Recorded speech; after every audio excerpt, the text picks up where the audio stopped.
Hello, John. Thank you for coming back to the channel. And this, I think, is episode for our series that we've been doing lately. I think this is episode either 7 or 8. Yeah. So, people like watching it. I replay it multiple times on my YouTube channel, and they are also on Brighteon, Bitchute, and Rumble. Mm. So, I just wanted to inform the public. Please click the link in the description of these videos, and that'll take you to John's website, and you can purchase his periodical, sign up for a reading. He has a lot to offer, so please click that link in the description of this video and go to his website. So, John, thank you for coming back to the channel. And a lot has happened since the last time we talked, which was The 2 weeks ago. forthright the last 2 weeks is, especially in the last few days. Um, I mean, January had events at a pace that was like a whole year. February is doubling that. And I'm thinking that every month in this year of reckoning, 2024, is going to do that. There's a now quickening of history is starting to go warp speed, and many things to change. Of course, I'll start with dealing with the most immediate major shift in the war in Ukraine, something that I predicted would happen. I thought it would happen around New Year's, but it's just taken a little longer. But as I predicted, it would be sudden and quick when a war of attrition is. I have this description of if you ever watch two arm wrestlers, sometimes what happens, wars of attrition are like this. If each arm is a one's a defense line and the other is an offense line, one's going to hold and the other's trying to pull you over. Like a defense line, it'll you from the outside, you'll see these two guys like this, and you're except for a little shaking or something, it's like nothing happening. And you would be mistaken to think nothing's happening. A tremendous amount of stuff is happening. It's just like, um, I mean, it's something very dynamic, just like what happens where a lot of people are bored by tightrope walkers, and they don't. But if you ever tightroped, or if you were like me, being because I'm heavier than my partner in painting, I'm a good anchor, big broad-shouldered guy. So he'd be weighed up 40 feet in the air, and I'd be holding his 180 pounds, 85 pounds in my hands on the ladder. And the way I did it is whatever move he did, I countered it. And in such a way that it looked like I wasn't moving at all, but it was a major effort. It was constantly dynamic. In the same way, a tightrope, most people want to fall off the rope and be right or left or theist or atheist, or they want a binary make it, or I'm going to be a positive thinker, not ever imagining that how can I define what positivity is if I completely suppress negativity? And so the illusion is to fall off the rope, and then you're really somebody. You really matter. It's like Bill Maher hates centrists, and yet Bill Maher doesn't have any idea what the ultimate centrist is in politics or in looking at the world with either this nor that, or like a tightrope. You have to be completely in the present, very intensely there, but not tight, or you'll fall over. Because tightness is a binary thing. I must be tight to be at ease, and it doesn't work that way. So, so when you're on the tightrope, you are constantly making adjustments. You are constantly in a flux of change to keep your balance. But the strange thing is that you, even as a painter up in a ladder like I've been, it can be an incredibly beautiful meditation to be a house painter way up high, where any moment a little wasp can literally kill you by like flying right at your face. And if you're not centered, you'll go, oh, and there you go, 40 feet down to the cement. So that quality of death being close as life is, the two meeting in a potentially dangerous situation that you just take the isness of, not your opinion of, oh, I'm afraid of it. Oh, I like it. But because that also makes you wavy. The reason, if you do the Sufi whirl, where you whirl to music, centered in your heart, you'll find that the moment you begin to think, you start bobbling like this. Your thoughts literally take you out of balance. So you just have to stay, just totally stay, just smooth like that, just staying, moving. And then you'll find like a wheel, if your heart becomes a wheel of heartfulness, your brain will calm down and you will not go out of balance. But it's also beautiful when you do start thinking, you can see how the mind takes you out of balance, out of a harmony of either falling this way or that. So, um, so living in the moment in this kind of a world that we're in, where everything's topsy-turvy, where everything wants you to fall off the rope, either one extreme or the other. The art of being the balancer, a tightrope crosser, moment to moment, is what more and more people all around the world need to cultivate, because the world is going into a whirlwind of history right now, which I've long predicted for the 2020s, long predicted for 2023, 2024 being the advent window of it. And so as more things change, as more things get confusing, they can actually be an alchemy for you to be more centered. And as more, so and I've just been finishing the end of my bunch of articles that'll be out by this weekend. That is quite an unusual thing, because it literally I finish all the stuff I've been looking, I say all the stuff I've been looking about the world and all of its politics and its division and all of that is going on, its possibilities from these things. I suddenly dropped in my head that I should do a final essay on what a lot of people think, that there's a reason for everything. That nothing happens without a reason for it. And it's a beautiful thought, but it can go much deeper than that. Because the simple childlike wisdom says, but how would you know that there's reason for everything unless you did not have the context of irreason, of irrationality? Aren't they intertwined? Are they this side of the rope or that you can fall into? What then balances them is neither this nor that, as the Zen masters will say. And so living in Zen, which comes from the Sanskrit word dhyana, which actually is the prefix of my name that Osho gave me when I became a disciple. My name is Swami Dhyan Arjuna. And so dhyana is dhyan. Dhyana is not meditation. That English word does not work. Dhyan is witnessing, neither for nor against. Dhyan is like being a mirror that reflects the world perfectly. It can only do that if it has no judgments of what it reflects, but is completely and wholly aware of what is being reflected, and that creates an understanding for what is being reflected, and that sets a non-motion, a non-course to simply stopping a connection that makes things linger with us, ego, separation, desires. And that's when suddenly you're right on the tightrope, this moment of eternity.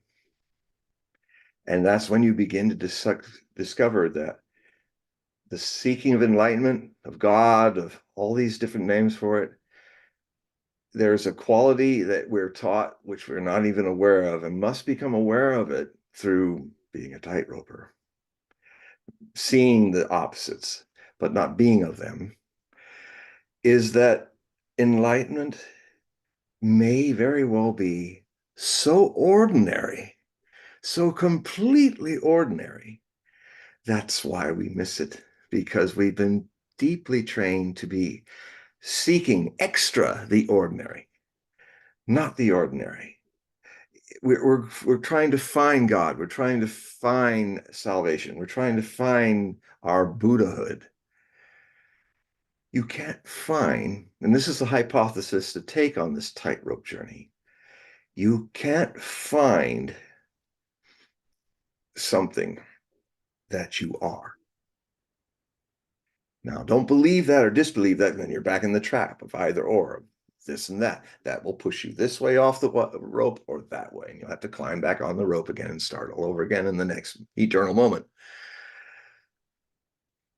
There is, so the Zen people, who Zen is actually an evolution. We've spoken of it before, of dhyana becoming, with Buddha, when he spoke Pali, not Sanskrit, was jhana, and witnessing. And then when it went with Bodhidharma to China, it became Chuan, got Chinese a little.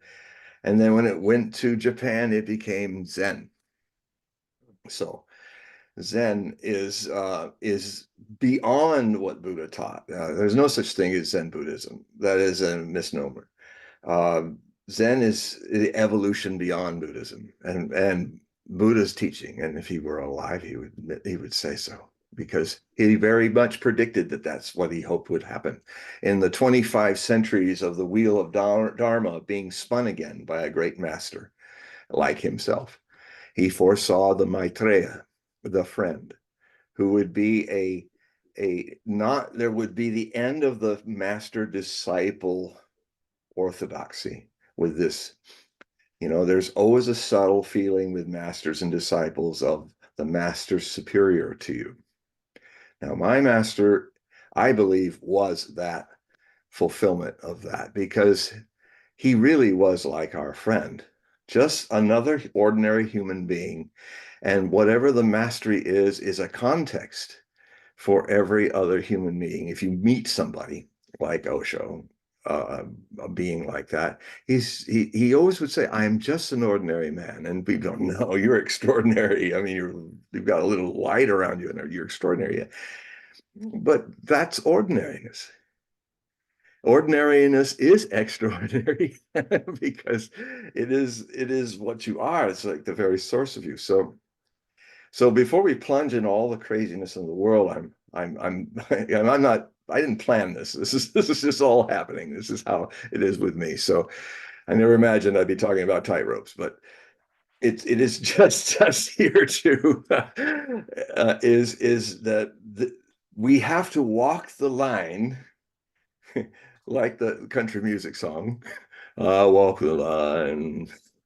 We gotta walk the line, but it's not a doing. It's motivated and propelled by inner standing within yourself, not outside the outside shape of your personality and all of that.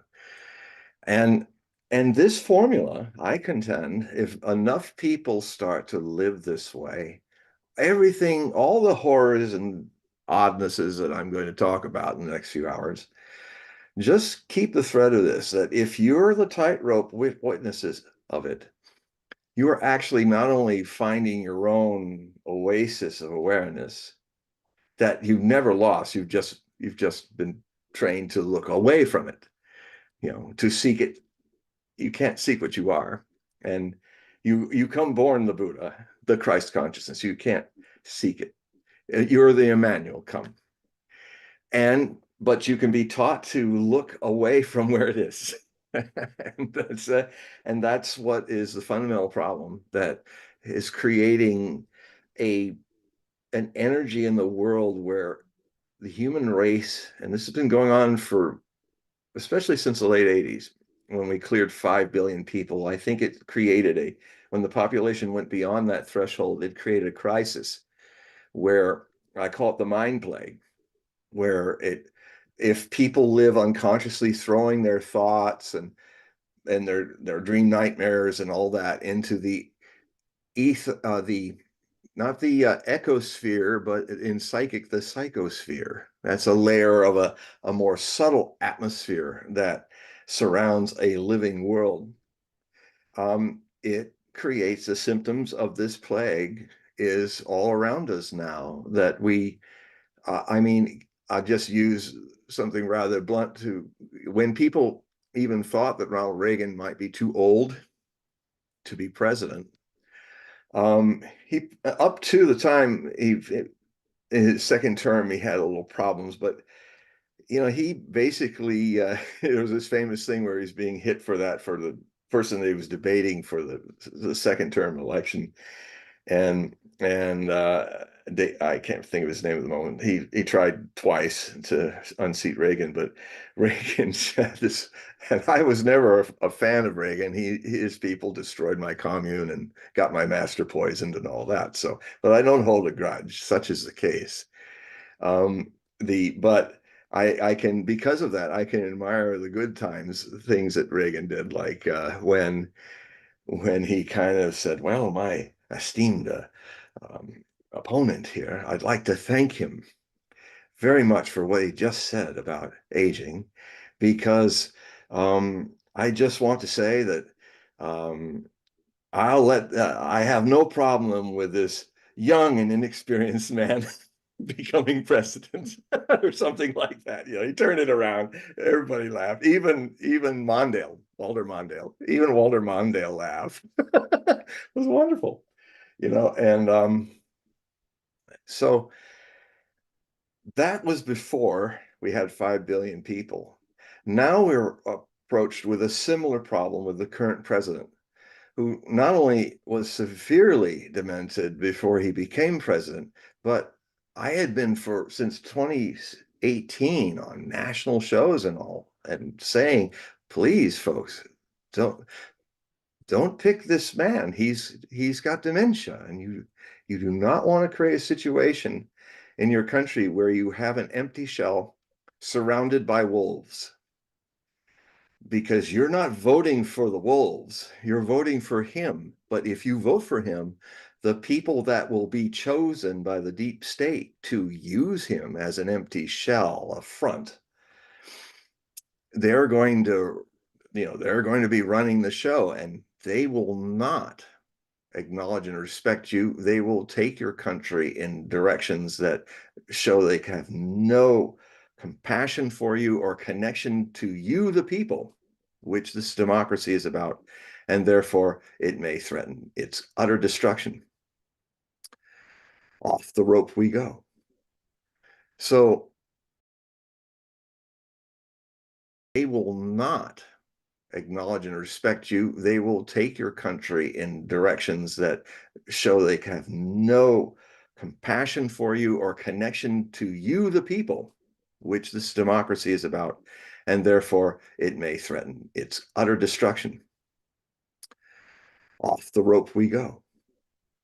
So we now have this crisis that people voting unconsciously. On top of that, the vote was very suspicious. I am collecting in this new set of articles all kinds of videos and things showing exactly some rather questionable stuff that was going on in the 2020 election, a lot of it.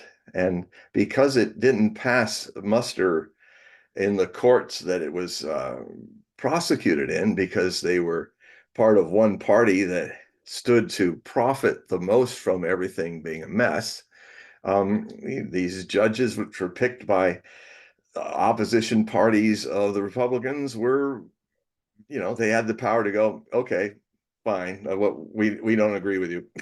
The court doesn't have to explain itself. It says, no, I don't think you have a trial here. When they're really saying, I have the power to say that, even though whether you have a trial or not, of a case here or not. And there was a lot of that going on, but time has gone on. The recordings and the evidence is finally getting seen. And this is one of the more amazing things about this mask off year, where the mask is coming off of a lot of things and they can't put it back on.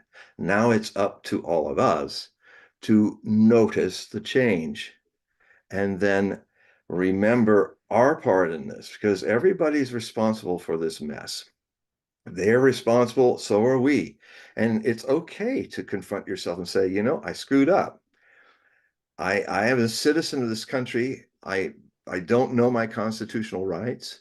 You know, people are going to have to now start reading the Constitution. They're going to have to get political. We've had this idea of politics being so ugly and terrible because we are making it that way. Ours is a passive way.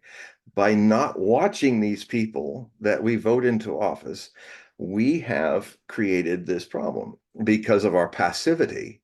Their directivity has been to um, take over our country. And fortunately for other countries like Russia and China, a lot of people around the world, they see it happening and we don't see it yet. They're saying, you know, America used to be a great place and the American people, we still love them, but they seem to have been taken away by some cabal of elites, a plutocracy in that use the Constitution in name only and democracy in name only when they are literally losing their democracy. They're enabling mass genocide in Israel. They are in Palestine.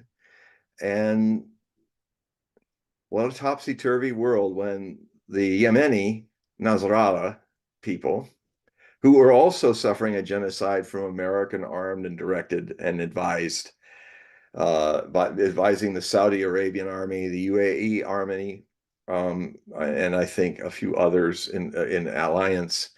When the Yemeni war was going on in 2015 till a few years ago, it was a mass genocide effect. They were trying to bomb and destroy the Yemenis in a similar way. So the Yemenis have done something also that hasn't been done since World War II. They are such people of honor in their tough little rock on the corner of the world that they declared war on Israel and would stop blocking their ships because you know what can they do to pressure Israel to stop killing millions of Palestinians?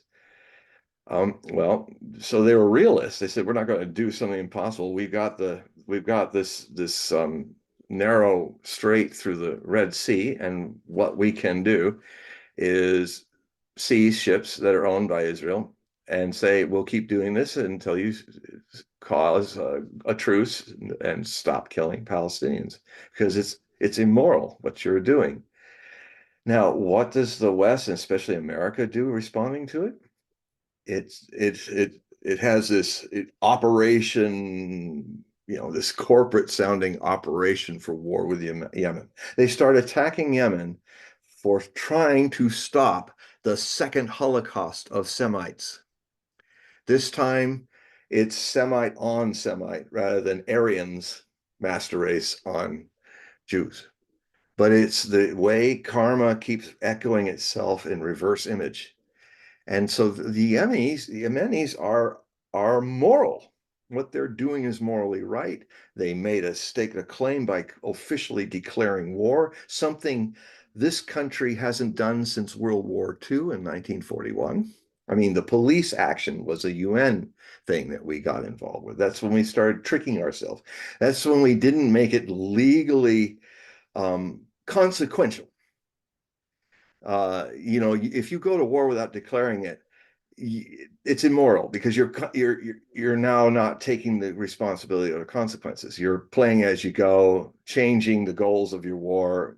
You're in a state of manipulating, and this is where, I mean, this is where it's all gone.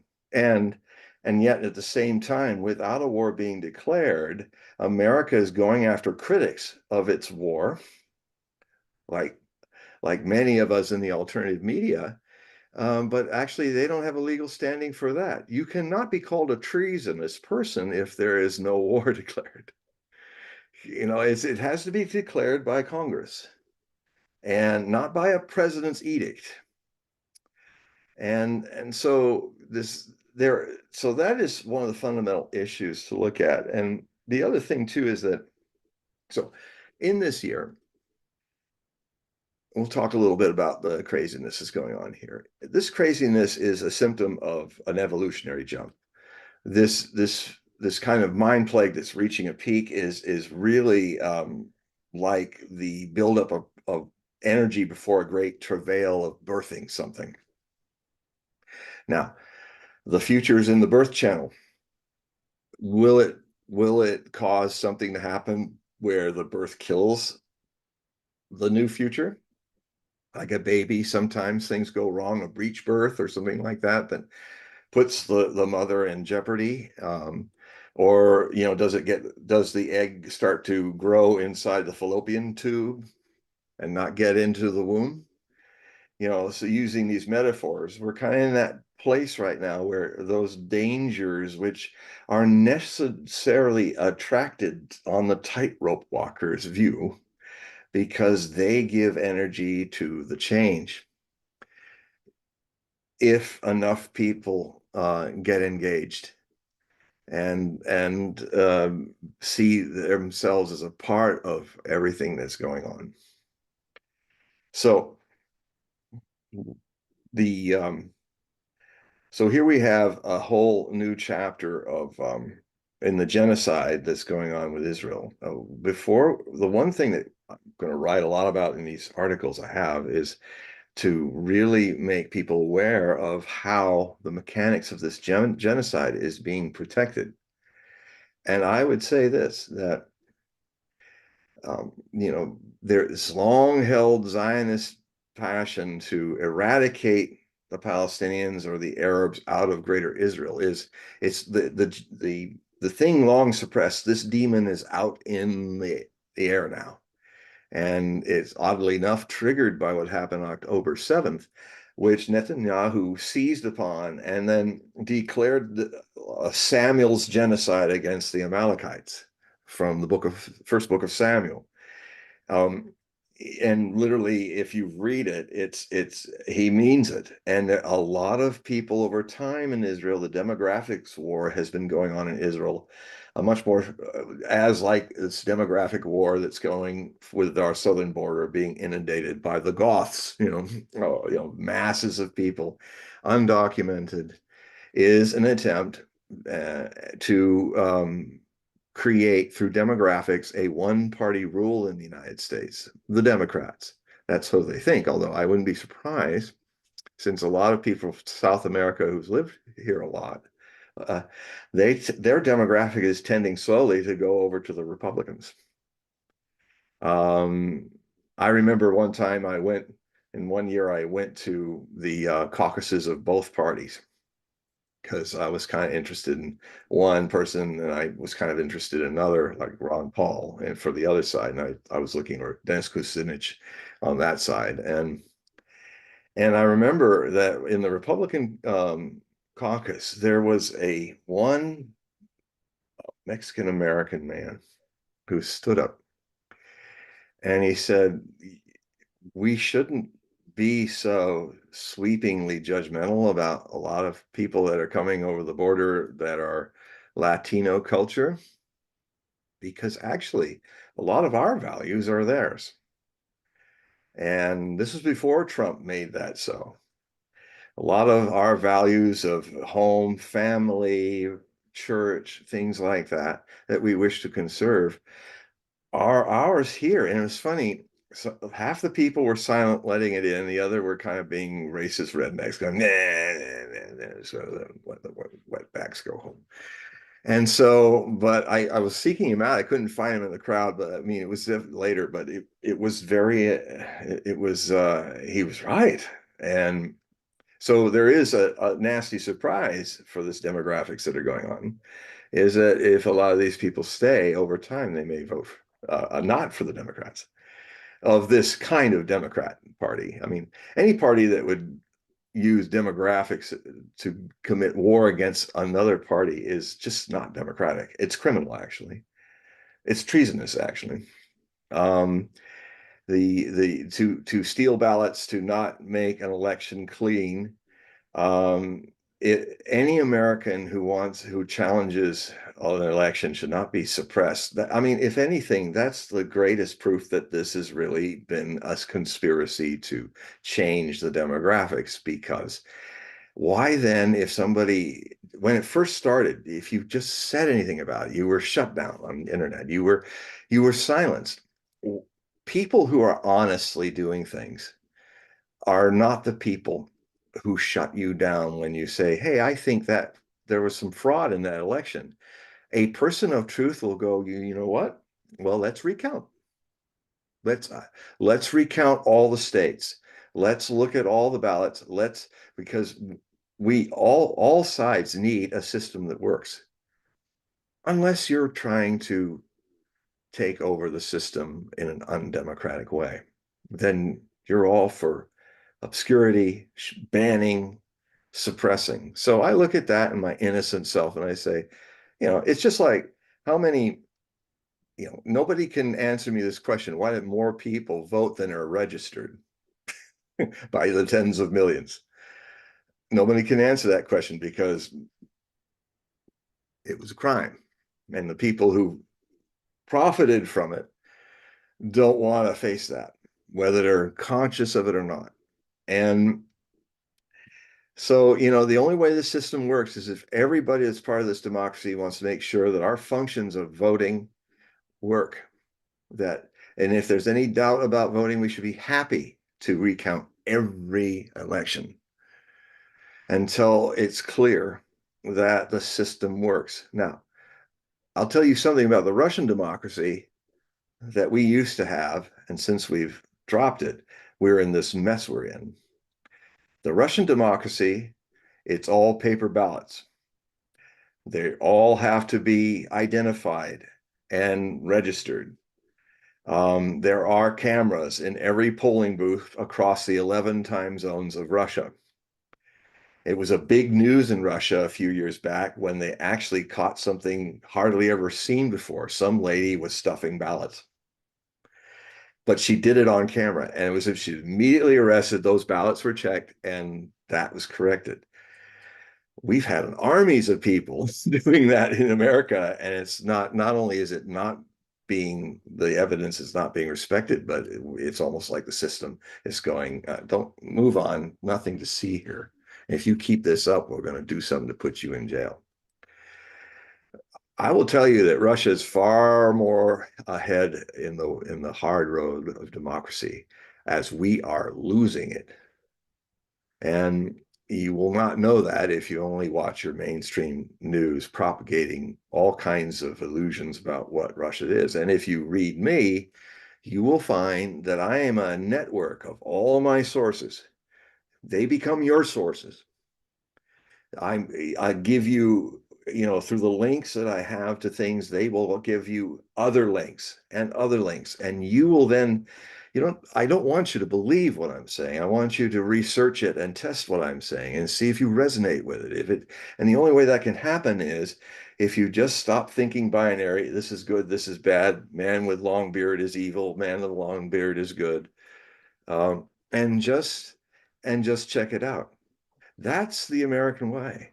You gotta test the tires. And that's the only way of more and more of us become more active in that we can fix our broken system before it becomes a complete plutocracy dictatorship. And so, these are the times where we're in because it's a consequence of us actually taking for granted our freedoms. And it's not a new story. It's a repeat of an old story. Um, so what's happening? So a lot of things that are going on in the world, for instance, what's happened in the last few days is very, very significant in both places. The fact that Netanyahu during the Super Bowl was massacring a lot of Palestinians and basically pointed out, and I have the paper, his order that he's going to do it. I have it in these articles in English.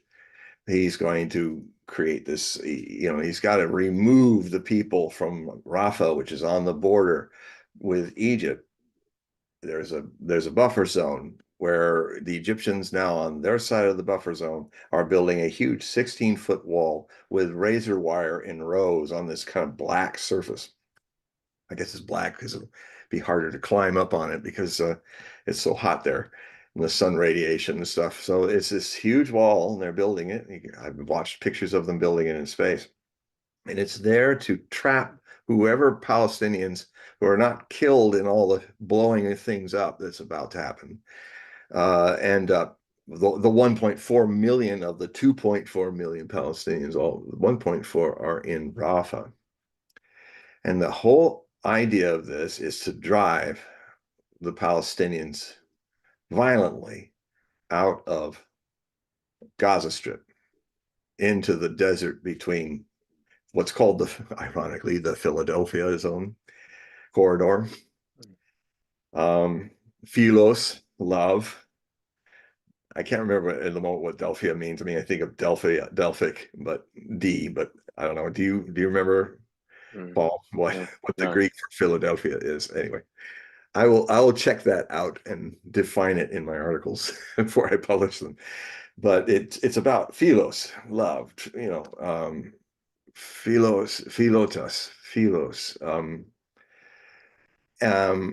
so so that's going on. And I have to say it, I hate to say it, but I think that the Zionists will get the weapons they need. In fact, they just got another big shipment of 1,000 bombs from America. They will get the weapons they need. The As long as Biden is there, he'll give lip service to calling Netanyahu names and saying, don't do this, or this is bad, or talking about sanctioning Ben-Gvir, who is the even more extreme right wing and crazy than Netanyahu is, if Netanyahu, he's told me, he says it out publicly, if Netanyahu does not continue this genocide, we will kick him out of office like that. And so we got some really fanatic people in power in Israel. They are not synonymous with the Judaism or the Jewish people. Zionism is an aberration, in my view, of that, just like Nazism was an aberration of Germans. And it is, so I think that there's the big key for this, for Americans to change this, is to understand who really runs the United States of America. And it's a lobby of Israeli Americans, which also means that since so many Israelis have dual citizenship, it is AIPAC, AIPAC. AIPAC is a lobby group that has not been asked to register as a foreign agent. Whereas you can get put in prison if you do what they're doing, if you're any other lobbyist who is, working to do things that favor Israel with Americans that have dual citizenship. And by the way, the extent to which dual citizenship has been rife in every administration since the turn of the century. George W. Bush was the who's who of neoconservatives in his cabinet. He had them all in there, and half of them were Jewish and had dual citizenship with Israel. In fact, when they were not doing security think tank things for the United States, they were over in Jerusalem doing it for the Israelis. And I remember Scott Ritter, another great source of mine, he put out this point. He said, you can't serve two masters. You can't serve two loves of country, especially in power. I mean, if anything, the amendment that I can't remember which one it is. I think it's the 10th Amendment, but I may be wrong. That means that if you're not a native born United States citizen, you can't become president of the United States, because the concern of the founding fathers was that you might, if you serve two states, you might serve one to the detriment of America, your other. And so the best way they could figure that out, it's not a perfect idea, but it's just to not have somebody who grew up in another country pledging their allegiance to that country becoming also later in life president of the United States. That's why Arnold Schwarzenegger could never run for president. So, because he's Austrian. So, so now we have a whole lobby group that is essentially serving one state in ours. And the way they control the situation, hundreds of millions of dollars they funnel out into our elections. Um, and what they do is they kind of exploit the pro-Israel feeling that we have in America. A lot of it is also based on the fact that the America is a Christian country, and in the Christian faith, there's also a lot of evangelical people who believe in their own projection of what Book of Revelation is about. Is the Jews play a very important part in the return of Christ. Of course, all the Jews understand the catch 22 of that. Even Netanyahu plays with it, all the ministers, and keeps that going to get their influence, to have influence over them. But their idea is that well, the Jews then, when Jesus comes, they all have to convert to Christianity, and if they don't, they're going to hell. So it's a pretty twisted thing, and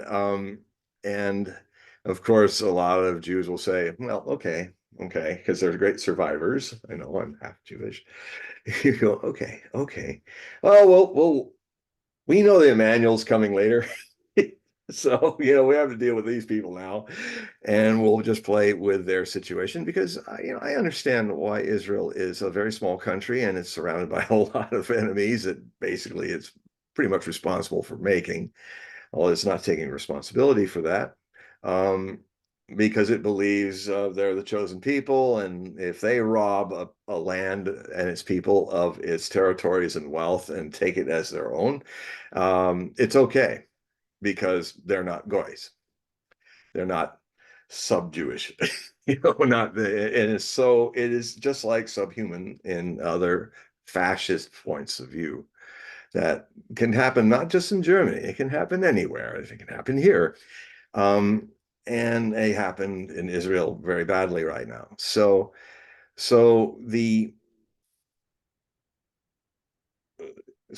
except for one bit of good news, I must balance it out. The Supreme Court, which Netanyahu in the last few years in his different terms of office has been trying to change the basic rules. So the Jewish state is redefined and he tried to get that through where the interpretation of the Jewish state was redefined. And the way I wrote about it, it was like the way he defined it was the perfect definition out of Mein Kampf of what a National Socialist state is. It is whether it's German or Jewish, is a state where, for the culture and the race of Germans or of Jews, it's a nation of Germans, a nation of Jews, giving them premier citizenship over anyone living there who is not a German Aryan, not a Jewish chosen person.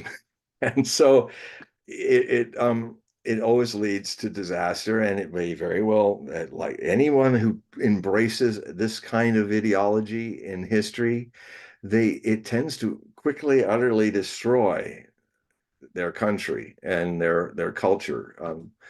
You know, the Nazis took one of the most sophisticated cultures in Europe and nearly destroyed it in 12, 13 years, with the last 6 being World War II.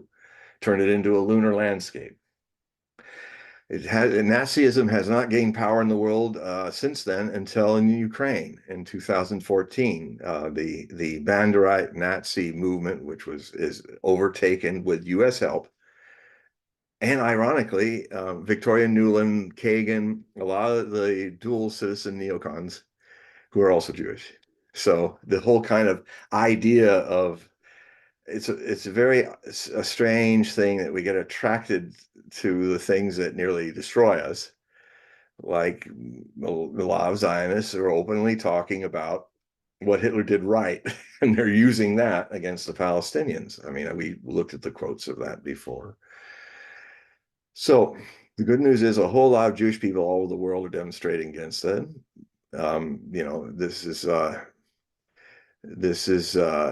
This is good. Uh, a lot of things. What's happening with us in America? I think we can look to Europe as a sign of what we may be doing 6 months from now. Case in point. Um, I have a whole lot of videotape of links in my articles about what is happening with the farmers across all of Europe. It's parts in the EU, part not. And it is a significant awakening because, frankly, because of the Nord Stream pipelines being blown up by the United States last year. I think it was last year. Maybe no, it was 2000. No, it was 22. It was 2 years ago. And that's deindustrializing Europe. The Americans did this because they want to keep Europeans as vassals.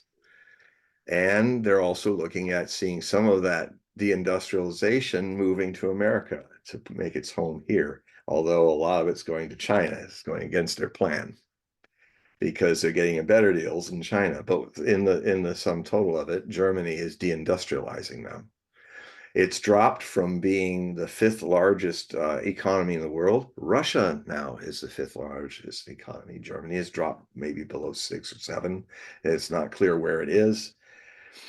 Germany is the economic heart of the European Union. Without Germany thriving, the European Union is like a body with a sick heart. And the sickness will pass through all the veins and arteries to all the other adjunct organs and nations of Europe. And it's happening fast. And it's happening so fast. And then add to that this strange group of people in Switzerland, the globalists, the Davos people, the Klaus Schwabes, Klaus Schwab's people, is this kind of another resurfacing of the German world domination cult, because Klaus Schwab, though he lives in Switzerland, is from South Germany. And he lives there, but he's got his Berchtesgaden up there in the snowy Alpine, Swiss Alpines, just like Hitler had his in the German Alpines. And there's a lot of parallels to it. And this whole idea of dominating the world, um, it is going to decline. It reached its peak in the last few years because of things like thousands of tractors suddenly starting to line up. Just after January began, they started to line up in thousands to converge on Berlin in Germany and block all the roads and shut the city down to make their point that we cannot live without farmers. Now, I've come from an ancient farming family when we're not fighting people um, in wars. And the I've worked a lot in farms in this life too when I was in the Oregon commune, and it kind of got me back to my genetic roots as a Hogue, as a man from the bocage, from the French Norman. My family was living for centuries in French Normandy, and a lot of great farms there. There's something sacred about growing things, growing livestock, growing plants. I mean, I love this little village I live in on Whidbey Island because it's got a lot of farms around it. And in fact, I can go up to 6th Street where the dairy farms are or where the sheep farms are, and I can just smell all that wonderful grass and manure. It's like, yep, this is down to earth. This is sacred. I can understand why the ancients looked at growing weed and the Egyptians and making it a sacred thing, because it is. It's life. You have people in the Schwab world that think, for ulterior motives, that because they say, well, because of all the carbon that is created by farming and livestock and all, that farms around the world will have to cut 1/3 of their work. Well, you will end farming if you do that, because farming is a tough business and there's not a lot of wealth in it. It's a calling for a lot of people. And so what they were doing, the graduates of the WEF, the World Economic Forum, who are now insinuating themselves in elections, kind of the version that AIPAC is doing in the United States, for insinuating people who take the money to be pro-Israel. And if they don't, the AIPAC comes calling and say, hey, Senator, if you don't support Israel like you have been, and thank you very much for that, If you decide not to support Israel and us, we will primary you. And what that means is that they will find if you're a Republican, they'll find a Republican that can beat you. Or if you're a Democrat that will go with them, take the money, be part of the grift, and they'll give them lots of money to defeat you. So what can happen is you will not be in the final election when your term is up. Some younger guy who will take the money that you are not taking anymore will replace you before you even get to the national election. That's how they have taken over the House and the Senate and the executive branch. Our country has been taken by a foreign power, a very small foreign power who knows how to manipulate a very naive and dumb but wonderful nation. You know, my big bodyguard, little Israel goes, go over there and occupy Syria because we want to keep Syria down. We don't want them to take their oil because they need that to rebuild their ruined cities. So if we keep them ruined, that's why the Americans are guarding the oil. And guess where they're pumping that Syrian oil and where it goes to? It goes to Israel. As that's a little game of you do this for us, we do this for you. And then the next thing is that the enemy before that was of course the Saddam Hussein.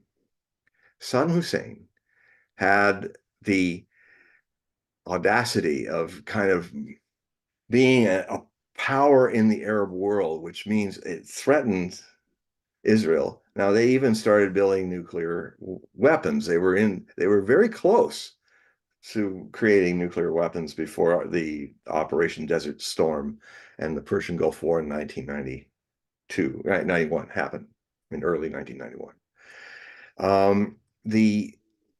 The reason why he's building them is that Israel already had them since the 60s. So, Israel had already destabilized the Middle East by being the only secret nuclear rogue power, not declaring their nukes. And they're doing that even today. So it has given them an umbrella. Now, where a lot of people, even North Korea, became a nuclear power when the Soviet Union collapsed and they lost their Soviet umbrella. They started in 1994 to create nuclear bombs because they realized the reality is if you have them, people think twice before they attack you or exploit you. So that's the street rules of the world, folks. And so because of that, the Kim dynasty has survived because they have them. Now, Israel has kind of played that game as a proactive thing rather than just a potential, just leave us alone, let us do our thing, and we'll leave you alone. But if you start kind of encroaching upon us, remember, we got nukes now.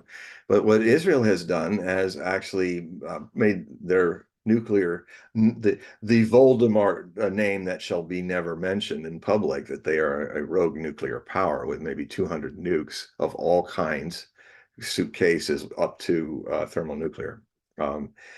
And they use that as a shield to have America invade this person, or they can go and brazenly bomb Syria whenever they like, or Lebanon, or do this because what are you going to do? We're the nuclear power here, and all you Arabs and Persians don't have that.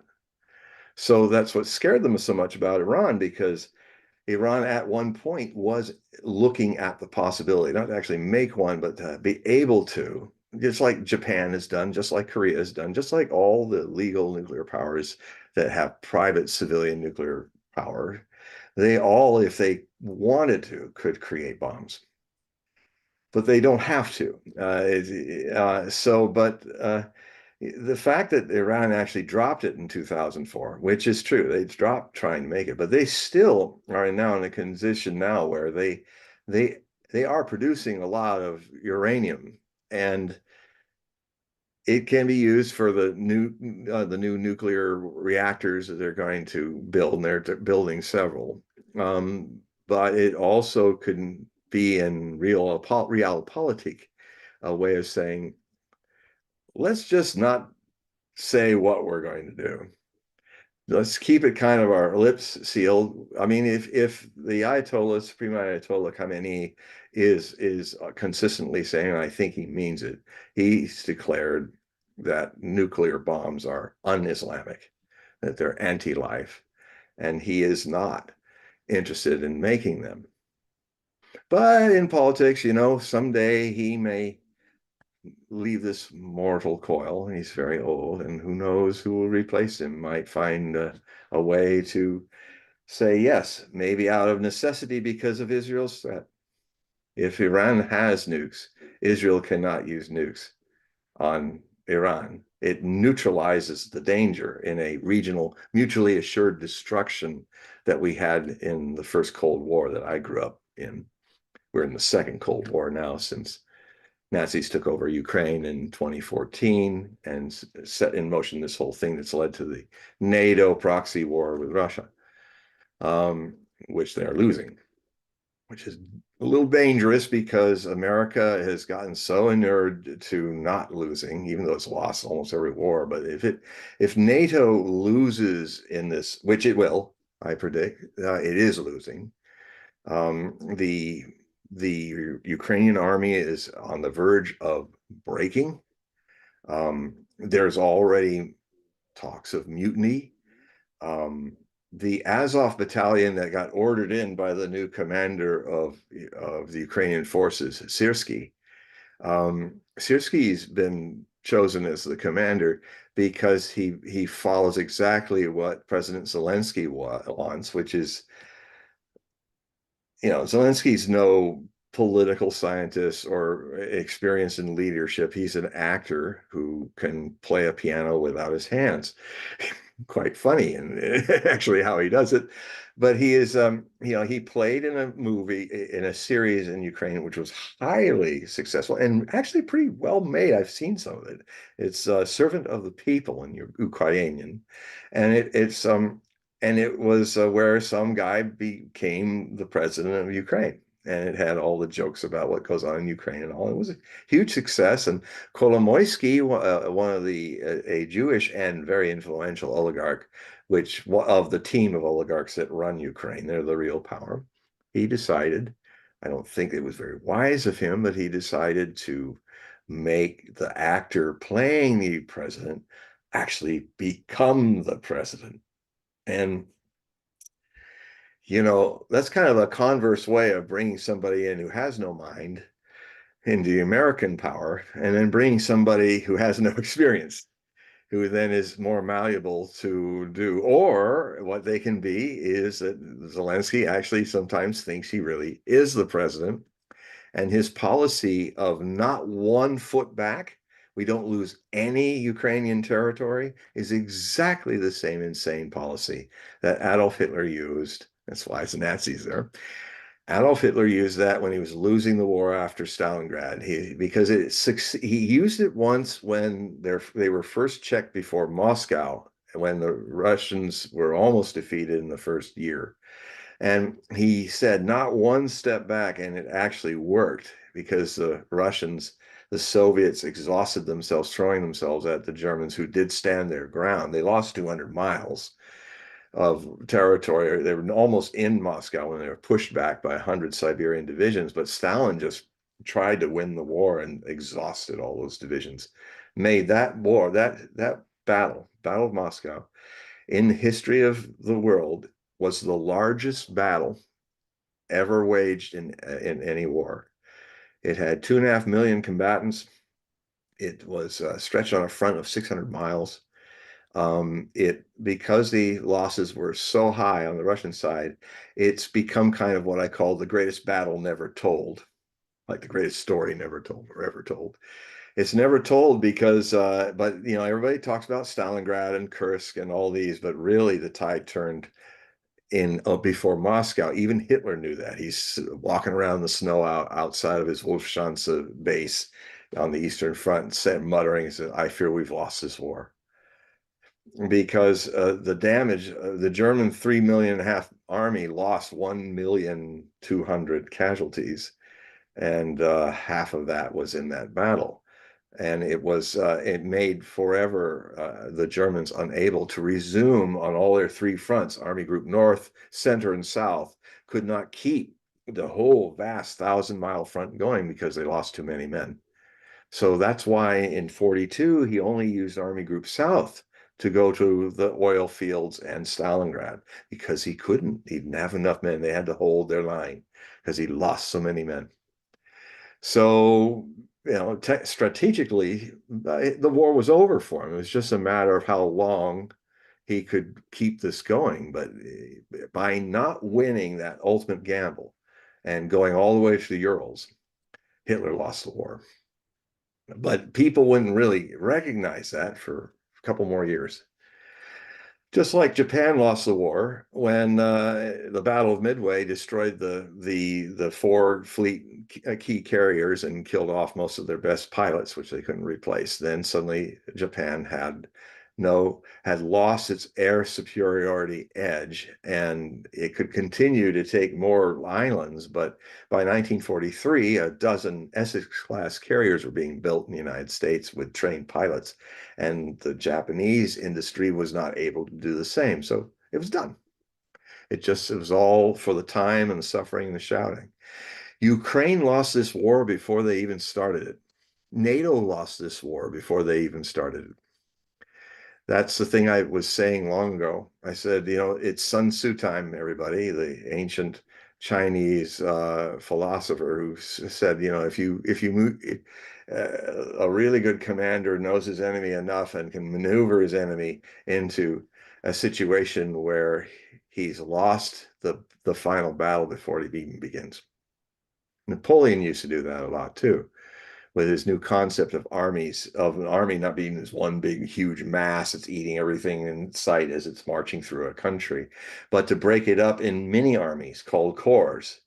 I mean, the whole corps system in armies is Napoleon's concept. It's genius. It's where you make these 25 to 27,000 man armies, which have their own infantry, cavalry, artillery, and logistical support. And you spread them out to find out where that big lumbering enemy army is. And when one finds it, horsemen go to the other corps and they all start converging on that army. And because are smaller units, they can travel longer and not oppress the people by taking too much food, unlike the other army. And that's why Napoleon, by pure maneuver, won most of his battles.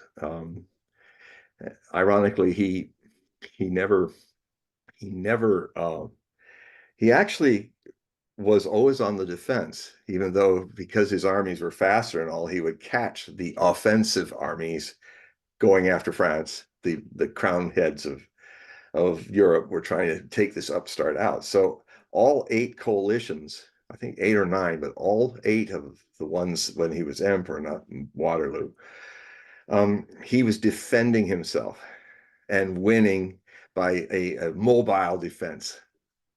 So morally speaking, he was defending his country when he was defeating all these people doing that, except one time, and that was a very immoral move. His invasion of Russia was a war of choice, not of, you know, necessity to win. And he was utterly destroyed in Russia, and within 3 years he was out of here in exile in St. Helena. So anyway, the farmers are a sign that, Pluto, and now we're going to get a little political astrological here, that Pluto is since October 10th to October of last year, 10th of last year, to October 10th of this year, a 366 day, because we have a leap year, a 366 day astrological hidden Pluto. I call it the hidden astrological year of Pluto, Lord of the Underworld. Bringing up what is underneath for everyone to see and transcend. And it's so it's the last exact pass over its natal birth position, which 248 years ago gave birth to the United States in one single orbit, which that orbit is ending in this year. So this country, by July 4th, will be 248 years old. And it's now, so that's an end of an era of America, and it's also the travail through that end of that era, the hegemonic era of the last 36 years of this 248 cycle year in normal years is going to lead to a great changes in America, the end of the hegemonic power, hopefully a return of America coming back to their values, back to their constitutional laws, being a republic of laws, not a republic of special interests. And the thing that's going to help that astrologically in the cosmic forces of this is that Pluto now in this year, I think it started in January and it'll end in September, is taking a 2-degree dip of its toe into the next 20-year transit that it's going to be involved, which is all about revolutionary and humanitarian change. And that is Pluto's transit through the sign of Aquarius. Now, so this year, a lot of my articles are talking about this is a glimpse or the testing of the waters of this period between January and September 22nd, I believe, that that we're going to get a glimpse of all the revolutionary changes and potentials that are coming when Pluto at the end of this year, only 16 days, I believe, after the election, will move permanently for the next 20 years into Aquarius at the end of the third week of November of this year. And then it will remain there until January of 2022. I've often called this generational plutonic cycle, given that it's in the sign of humanitarians, new ideas, revolutionary ideas. It's a generation of the last chance generation, I call it, that we have to, in these next 20 years, do things, understand things that are overtaking us and start to work to construct something better. It's a time when farmers have to literally get the point. And this is what's great about what happened in Europe, because it hit everywhere. All the farmers of Europe rose up against all their governments. It started in Germany, it went into France. It really took off in France. It started in the Netherlands too, and then it went to Belgium, and it went into Eastern Europe, and now it's Poland is getting involved. It's like this whole, and by the spring, it could even be bigger, because we are astrologically in another important planet. Is Neptune's in Pisces. Neptune, when it gets into Pisces, it stays in the sign. It takes 164 years for it to transit from the zodiac all the way back around to its home planet in Pisces, which rules the 12th house, the finishing of great cycles, where hidden enemies are revealed and transcended. Also in Pisces, Pisces is about a collective mass message, when the existence is actually influencing masses of people to come together and question the status quo. So the last time Pisces was transited before this time, because we've been in it since 2011, and we'll be in it for another couple years till we reach that mark where it will go out into Aries. But in around 2026, I believe, around 2025, 2026. It entered in our current time, it came back for a little dip into Pisces, a taste, which is important because that parallels things that are happening with Pluto. It's like you get a taste of something, and in that taste, it's pretty big. What happened was that one vendor was getting corrupted, by governments in Tunisia this way and that, and he was so frustrated. It's just one mensch, one guy, just a regular guy, one of millions of just shop vendors, who was young man who was he was just being given no way out to thrive. So what he did is he took his last can of petrol to heat his heaters when the cold Tunisian uh, winters stood before the government building where all these legalese people were just ruining his life, doused himself with gasoline, and set himself on fire. And he survived the fire, but he died later. But it got the news about this one guy, just one simple guy, not somebody famous or influential, just one guy getting screwed by his government. So their minion. But it took off. This is a Piscean kind of phenomenon when Neptune comes back into its home planet, because Neptune is the god of oceans and earthquakes. So shaking things up on a collective level.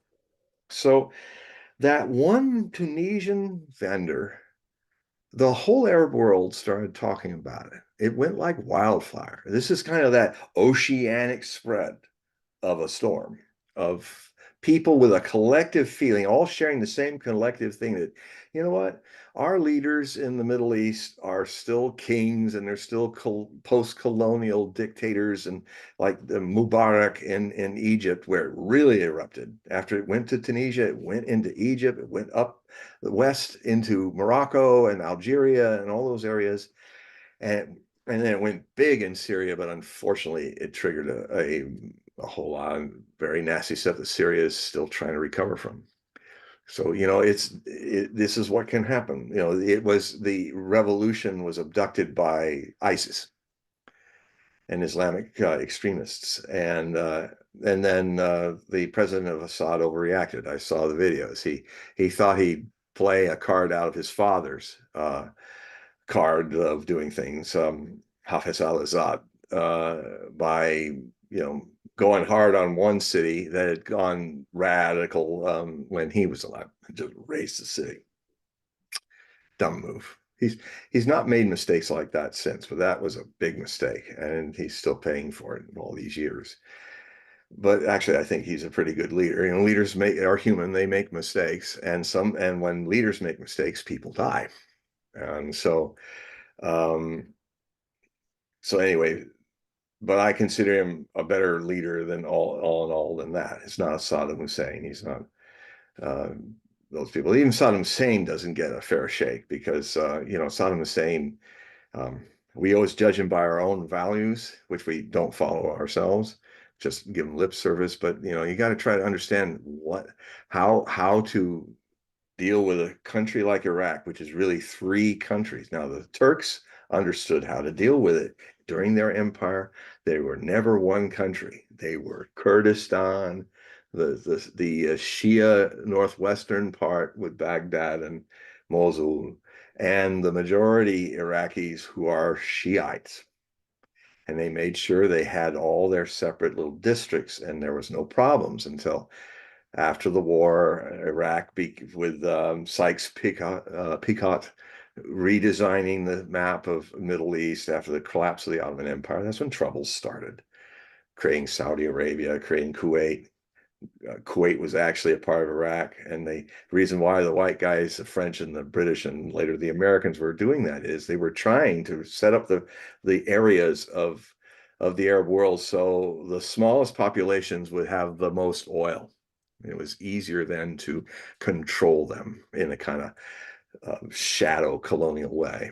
And that's why Kuwait suddenly had this emirate, which had all this. And they were side drilling into the Ramallah oil field, that is Iraqi's oil field. And actually, Saddam Hussein had grounds to attack them because that was an act of war. They were sucking the oil into their country. It wasn't enough that they had one of the biggest fields. They were also sucking Iraq, which at the time looked like it was like the third or second largest potential resource. That was the one area they couldn't divide up. So it's the one area where more people had access to potentially being sovereign through their oil than the other Arab nations. So it became a problem. And because it was powerful, it became a problem for Israel. So Israel made sure that Saddam Hussein went down. But, remember that America was actually helping Saddam Hussein fight in this offensive idiot thing that he did with the Iranians, which he was losing. And then you had All the Americans come in, give him the satellite coordinates so that he can aim, give him the means to create mustard gas and the missiles to kill hundreds of thousands of Iranian soldiers and civilians.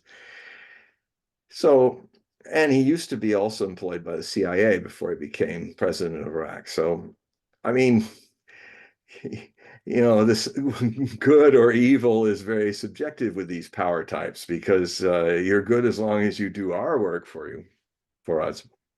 You're evil when you don't. And so it's a little more mixed bag with a lot of leaders in the Middle East, like Saddam Hussein and all. And so anyway, this spring of this, what they called all those revolutions that crossed over the Arab world, they called them the spring revolutions, the spring, Arab spring revolutions, because it started, spring comes earlier in the Middle East. It was in February, and then when in 2012 it was solidified, and that's when the transit of Neptune really began. After the little dip, there was a few months back in Aquarius, and then it went full bore into Pisces, and it's been there ever since. Now, dial back to the last time the cycle of all the 12 zodiacs was passed through by Neptune. You get 1848, 1849. Significant years in Europe, and it was spring when it came.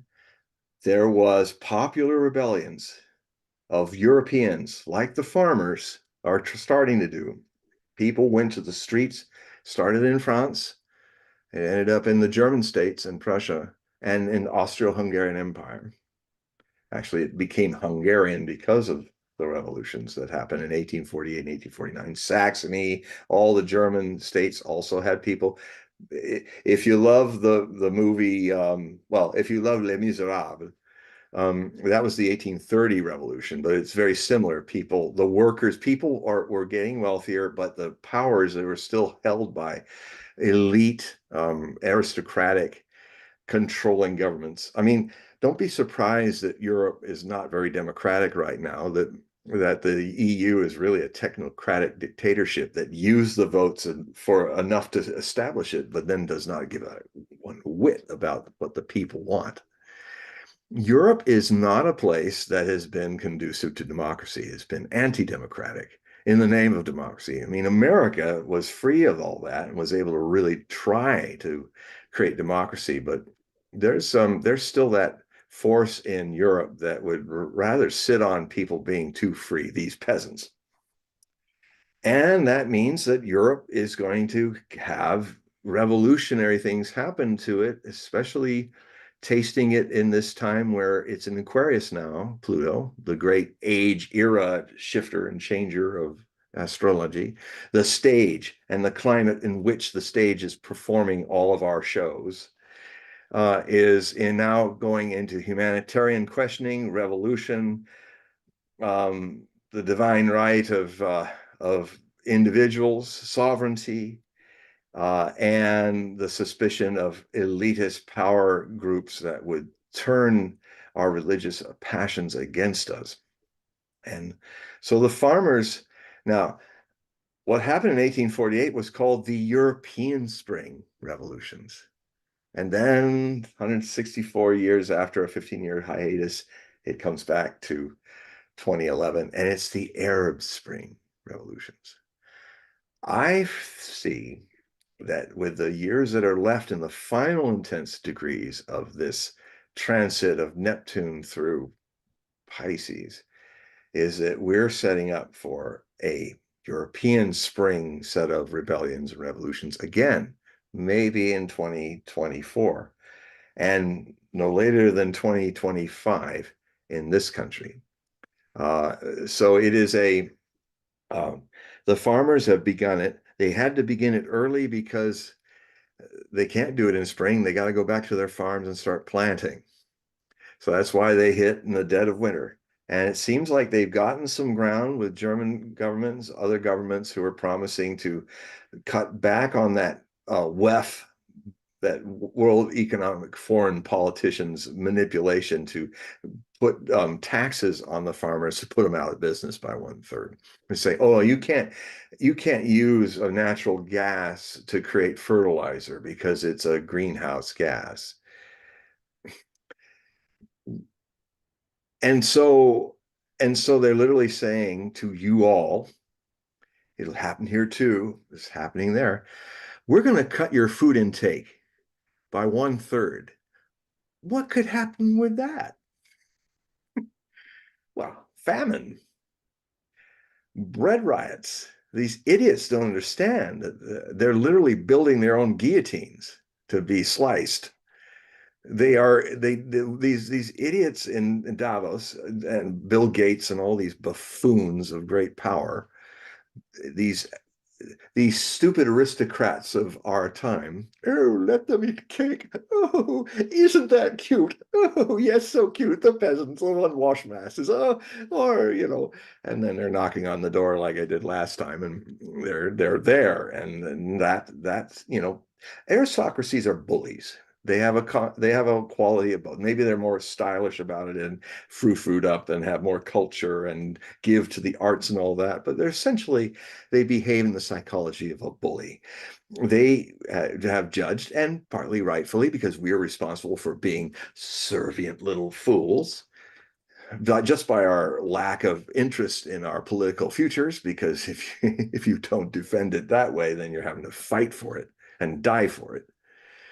And I mean, it happened to the 13th colonies, with overtaxation to the point that people were going bankrupt. The taxes, which were only being hurled on those colonies, not the others, because of the French Indian Wars. They felt that all the colonists should pay for it, which it was not feasible, and it was literally destroying farms and hard, industry. It was destroying our businesses in the colonies because of these tariffs and taxes and a tax on paper and all these ridiculous ideas that of one of the most devoted colonial outposts of the British Empire by this abuse from Parliament and King George over the years turned us into radicals.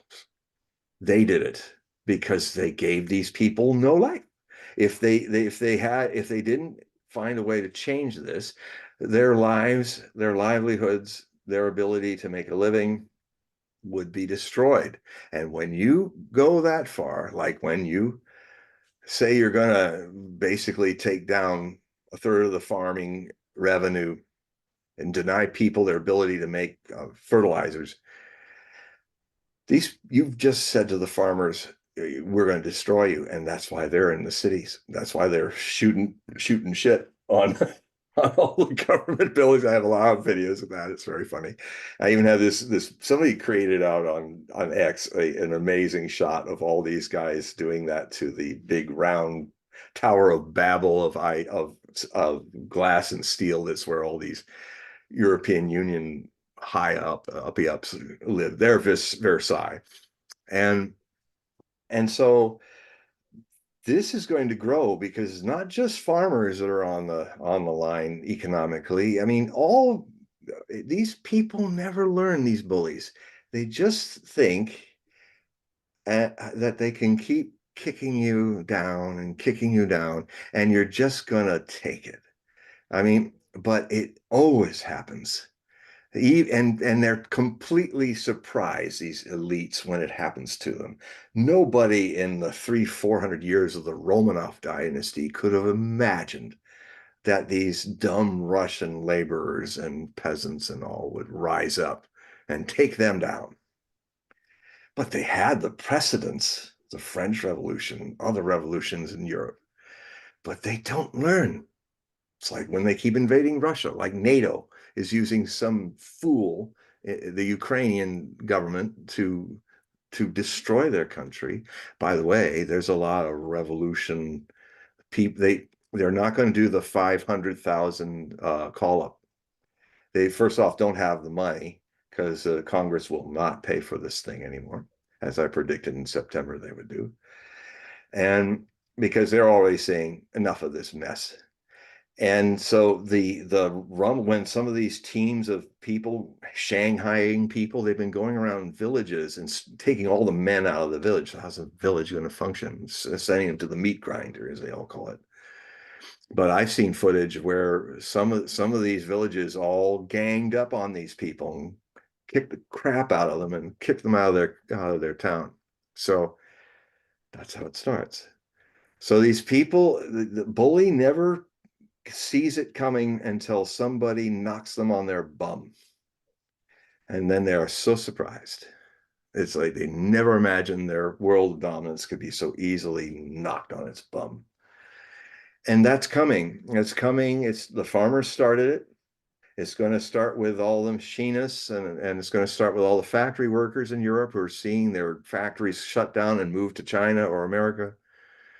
It's going to spread all through Europe, and watch Europe carefully with real sources, not the idiot CNN and all those idiot Fox and all those people. It's like, unless you like to be lied to in a left-leaning or right-leaning way, go ahead, enjoy yourself, but you're going to miss what's happening, and it could very much impact your lives.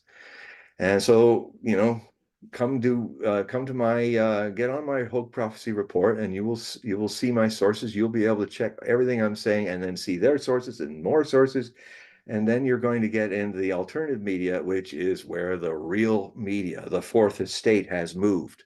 That the Constitution put in our Constitution, the only profession it put as an integral part, it was not part of the government, a free press. You cannot have democracy if you don't have a free press. You then have the Bayern Bioblätter, the Nazi newspaper, as your only newspaper in Munich after Hitler became powerful. All the other newspapers in Kowtow, that's what happened. In fact, some very brave journalists stood up against Hitler, and of course they were the first people to go to concentration camps. So that kind of stuff is looming around now. For me or anybody else who believes in free speech, it is and wants to spread it, because you cannot have a democracy if you do not have a free press. And the free press is there. It has moved out of all the mainstream news, and it's growing in cyberspace. And the mainstream news outlets, CNN, MSNBC, Fox, the legacy, ABC, NBC, CBS, all of them are losing audiences. The good news is a lot of you are recognizing that this is all crap, and you're not being informed. You're being treated like a child and being told what to think.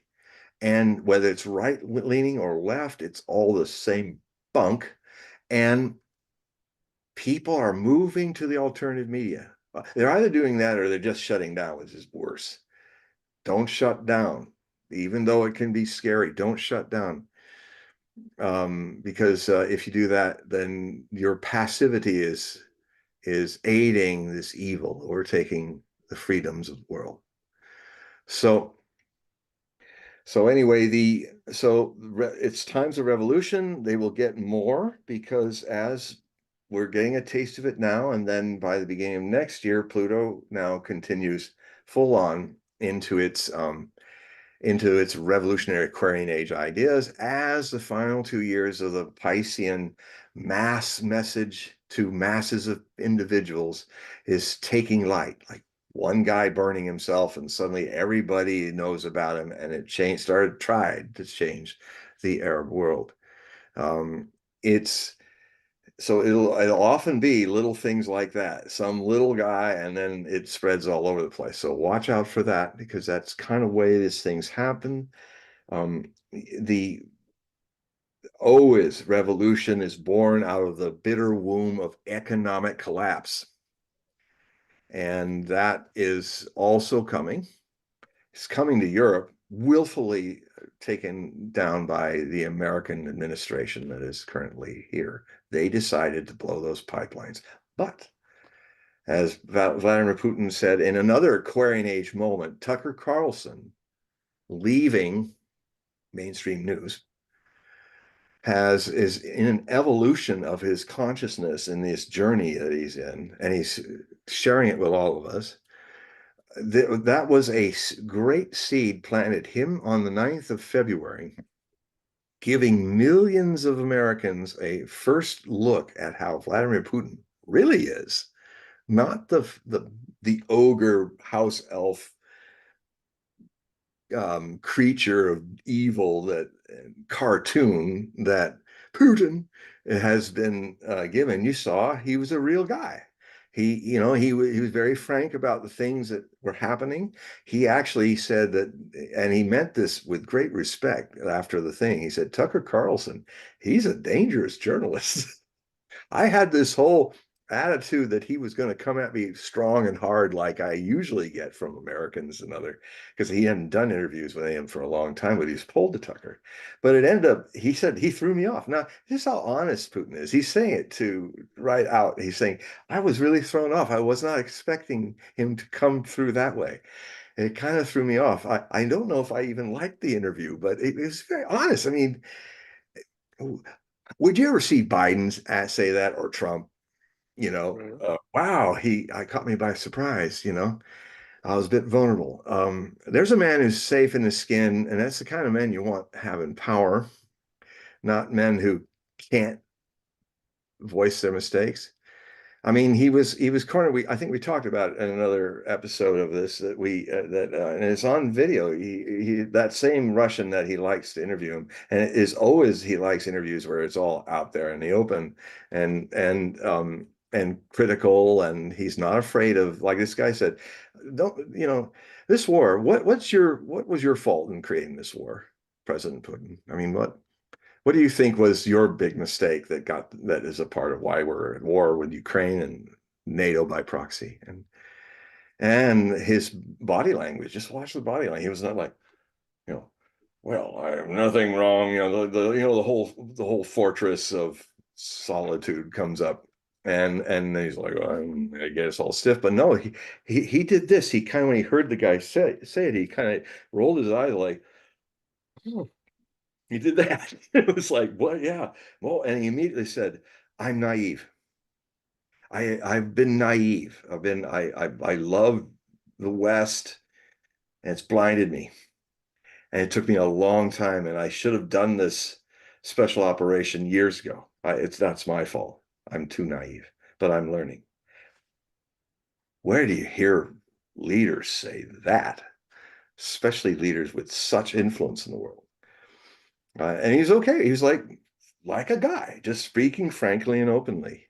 But here's probably the most significant world leader in our lives right now, who really may very well be the person that is helping Russia become what Edgar Casey, I've talked about this before, but I'll say it again, very important prophecy that in our times, Russia is supposed to be the hope of the world. Somehow through Russia, we avoid destroying ourselves.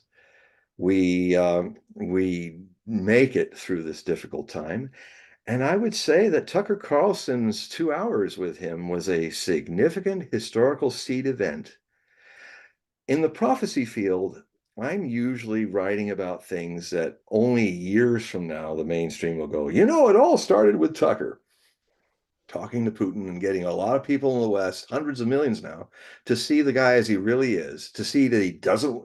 I mean, he's right there being frank about it. Russians have no interest in advancing. They don't even want to take up Ukraine, but it's being forced upon them because Nazis cannot be next to the border and NATO cannot put missiles in Ukraine that could take out Moscow in 3 minutes any more than Kennedy could tolerate missiles in Cuba. It's exactly the same.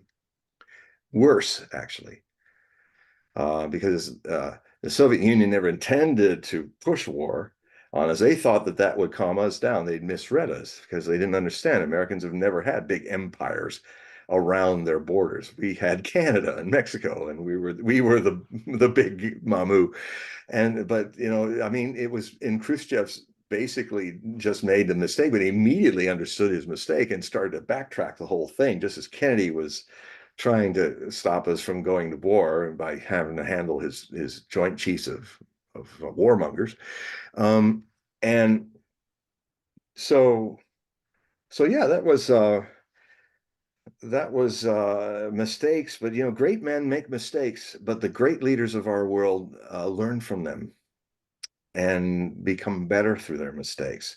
The mediocre leaders, they hide their mistakes from themselves and others and bring the world disaster. And so this is these are whirlwind times. And at this point, what of the themes that we talked about have we not talked about yet? Well, we talked about Tucker. Yeah. I do have a question for you. Okay. What's your take on, have you heard anything about New York truckers? Yes. Just today I started. Yeah, yeah, I just saw. potentially See, doing a boycott. yes. Well, this is. I've been thinking. I mean, where farmers would take a run at it in Europe, I've always felt when the gas gets too expensive, that all the rolling stock guys, all the truckers, if the truckers in this country stopped trucking, this country would stand still and the powers in Washington would have to listen. I mean, they had a little of that in the freedom trucking thing that happened in Ottawa in Canada. And that's of course failed, and they invoked a emergency powers rule, which is only used when Canada is being attacked in a war, but they used it against their own people, stole their trucks, ruined their lives. Hundreds of them are still languishing in jail after over 700 days, a little bit like January 6th. These people haven't had trials yet either, most of them. Tucker's looking at all that open stock video of what happened, got some of them free, like Bison Man. He's now free and he's actually running for Congress, I think. So, um, but then what happened is another good turn. The Supreme, what is, I don't know the title of it, but the Supreme Court of Canada rescinded their right. Janet England, the deputy prime minister, and Trudeau, I call him, the much now hated prime minister of by Canada, of what he did when all the truckers wanted to do was talk to him. And he was such a cowardly little guy, you know, a man child. He was too afraid to go out and talk to them. They just wanted to talk to him. So they brought the whole half of Canadians' trucks and planted them, and they didn't block the streets. They were on an area where they could be. But sometimes they would be honking to remind people that they were there. And then some of the people that had businesses were going, I don't like this, shut them down, shut them down. I wonder if those businesses, those people would do that a second time, because they gave grounds for this fascist move. And I hope they've seen that, yeah, it's annoying. Protesting is annoying, but if you are informed of what's going on, you understand why the truckers might blockade New York and no trucks going into New York because of all the. I mean, one thing New York is doing, and New York State is doing, is the actual objectifiable proof that this whole invasion, it is an invasion of undocumented people, which we've never done in our immigration policies before, are coming in. And actually, I have the video in this next run of articles where Mike Johnson, the Speaker of the House, is with his opposite, the minority leader, the Democrats. Um, I can't think of his name at the moment. He's kind of a, yeah, anyway, kind of person, but anyway, gray Isn't it skin. Mnuchin? Wasn't it Mnuchin? No, no, no, it's Sadler, or something like that. His name sounds like that. Hmm. Like Adler, Sadler. Um, you know, anyway, when he had power in Congress, he was insufferable. He wouldn't let people talk. He was such a tyrant. Well, anyway, Mike is more jovial and stuff. So he was saying, well, why? I think we know why you're bringing all these people in, because you want them to vote. I mean, you've got they're talking about it in New York, and that's I think part of the trucker thing, and they're talking about it, I think, in another state in New England, can't remember which. And he says, well, they're already starting to test the waters of, and then Nadler is his name, Congressman Nadler, then the minority head of House of Representatives said, well, actually, they're only going to do it for municipal elections. And of course, Mike said, well, there you have it, folks. He's just said it. The first step, going to start with municipal and go up from there. It's like here he is, the leader of the Democrats in the House of Representatives is on board for illegal aliens to vote even in municipal elections. To start with, it's not going to end there. This is an attempt to demographically make this a one-party system, a democratic country only in the party's name, and something more Soviet. Because Soviet Union had a one-party system. In the Cold War, they used to say, "Oh, we have a democracy. Everybody goes out to vote. 90% of everybody in the Soviet Union votes." They go and they vote for their person they want in power. Yeah, but it's all the same party. And, there's no opposition. And I did find some very interesting things that John Adams and George Washington, I think in his farewell address after his second term, it may be in that speech, but he really he had his Eisenhower with the military industrial complex moment, and he was saying he could see that our republic will be doomed if we ever get locked into a two-party system. Because so there's I bet if I did a mock poll and said um, uh, that our Constitution is actually made it legal to have parties in a two-party system. Yeah, how many people know that that's true? And I probably have 58% of people saying it's true. Obviously, haven't read the Constitution. No, not even parties are mentioned in the Constitution. And when parties started to develop early in the United States, and with this idea of a two-party system by the end of Washington's second term, he really was seeing the writing on the wall like Eisenhower was seeing about the military industrial complex making our country a perpetual war maker because if peace happens in the world, they're out of business. And quagmires are actually quite profitable. I mean, that was 20 years of profits for the Afghani debacle. And there was like 11 years of Operation Iraqi Freedom. Boy, they had to replace a lot of Humvees that got blown up by roadside bombs and all of that they could replace. I mean, my God, military industrial complex had to replace 12,000 Huey helicopters in the Vietnam War. So, cha-ching, the most morally bankrupt thing I can imagine is people who profit. I mean, that's worse than it's worse as slavery or worse because they're actually not just working people to death. You're killing them. You're just killing and ruining, causing terrible stuff.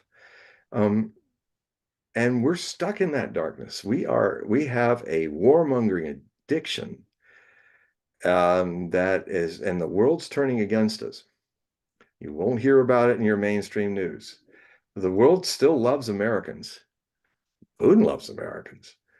And but he says, but your government is just, my master loved America. He talked about the Constitution all the time before they even started abusing it and getting him poisoned by arresting him without a warrant for immigration fraud because he won all the cases that they put, these spurious cases to try to just politically get him to leave, and then we'd all leave. And then when he was arrested and out of the country, they openly admitted to it. Ed Meese and his Justice Department, and Turner, the main guy who was going after Osho for immigration fraud, he came out a few weeks after Osho left the country and said, "Oh yeah, we tried 4 years. We never could legally take him out. So we had an idea. Oh, we're just going to take the Bhagwan out. We'll arrest him for something, and then we'll run him through the penitentiary system." And and Osho wanted to fight it. And his lawyers, disciples were like crying, saying, you don't understand. He said, well, I always fight things like this because it's not right. I didn't do this. No, it's not about that. It's something worse, Osho, or Bhagwan in those days. That's what we call him. They've hinted to us that what happened to you in the prisons will happen again, and they have the power to delay your trial until you're dead and buried, and maybe die of suspicious causes. So you have, for the sake of us and your teaching, leave this country because you're never going to be able to fight that trial. They'll make sure you never live long enough to do it. And it's like what I said earlier in that year in 1985, when Osho was winning all of his trials. I was saying to some friends, and I was in the Oregon Commune, and I was saying, it was odd because it just came out of me. I wasn't even really that mindful of what it really meant, but I just suddenly started saying, it's funny. I think about Martin Luther King a lot when I think about Osho's legal battles. I mean, Martin Luther King won all his civil rights battles, and he was coming back again with the poor people's camp idea, and he was coming back after an awful year because of his statements about Vietnam being against the war against poverty, and most of the poor people are going to fight and die in it, and it would not work. He was really being rebellious and a true firebrand, and it was a terrible year for him. But he just shouldered it on as Martin Luther King did, and he was coming out of it. But then he was shot in Memphis, and I said, you know what? When the American powers that be cannot use lawfare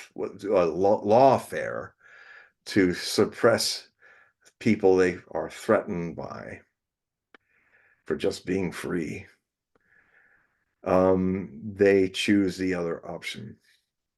And I'm afraid Osho's harm will be done to Osho because they can't take him down legally. Mhm. And I see that problem for Robert Kennedy Jr., and I see that problem for Trump.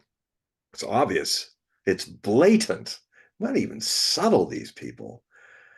At least banana republics are a little more subtle. They make it look honorable. But they're right out there. I mean, it's kind of It's strange. interesting you said that because I believe about 8 hours ago, he was Ari Fletcher was on Fox, and he used the term "this is a banana republic" because of what's Mhm. going on in New York with the whole case with Oh, Trump. yeah, it's a zoo. It's banana republics behave better. And unfortunately, I never thought I'd see the day. But compared to the genocides of the Zionists, the Nazis had they were a little more subtle about it. It's like, and people are seeing that too. I said, how can you guys be even more, this Zionist government of Netanyahu, be so right up front with it? I mean, in a way, it's great, it's honest. The Nazis tried to hide the concentration camps, and these guys are like, look at this. It's like they're grabbing, it's like right in your face, and they don't seem to get it. They're so isolated in their mindset from what the world is seeing, even worse than we are. Um, it's Well, crazy. But there's a that's what couple. happens. I'll just say, just finishing that, Yeah. and that's what happens when the mind plague starts affecting the psychosphere of the psychic health of the world by having so many extra people not living consciously and spewing out their emotions and stuff. It tends to change our concept of the new normal. you Mhm. know we can let Stoltenberg openly talk about nuclear preemptive nuclear strike on Russian forces. He was talking about that before the war started. If he had said that in the Cold War, it could have started immediately an attack. No one would even dream of saying stuff like that. That's because we have, in the disease that's overtaking psychically the world, people are more able to accept unacceptable behavior as normal. And so that's the difference between the evil Nazis being a little more sophisticated and Netanyahu being hanging out right out there with it. It's and not being even aware that it's making him look like what he is, insane. And but that's where we are. So I gotta circle that square, or square that circle with this one last statement, is that um, you can't, because it's so out there, it will have an ability, like I've talked about how coal, it's like coal, it's darkness, and it's putting a lot of pressure on all of us, but it creates diamonds that way. So it means that people will respond at a certain point, people respond and rebel against it. And that's good. That brings in a revolutionary new ideas, new ways of thinking, new ways of communing with each other. And that's where we're heading down the next 20 years. Okay, go ahead. Mm-hmm. Well, there's a couple things that there are similarities and there are differences between what's been going on in Europe and what's going on in the United States with the truckers. Mm. All right. And the similarities is that there are hardworking people that are getting fed up with the system, and they feel as though they have to lash out somehow, some way to get their representatives to pay attention to them. Yeah, The they have to. difference, yeah, the difference is, but both have to do some sort of rebellious Yeah. activity. Outrageous thing they never dream, but they're being pushed to it Right, because their survival's at stake. That's right, happened in right, all the revolutions. right. Here's the difference that I see between what's going on, at least contemporary, with Europe and the United States.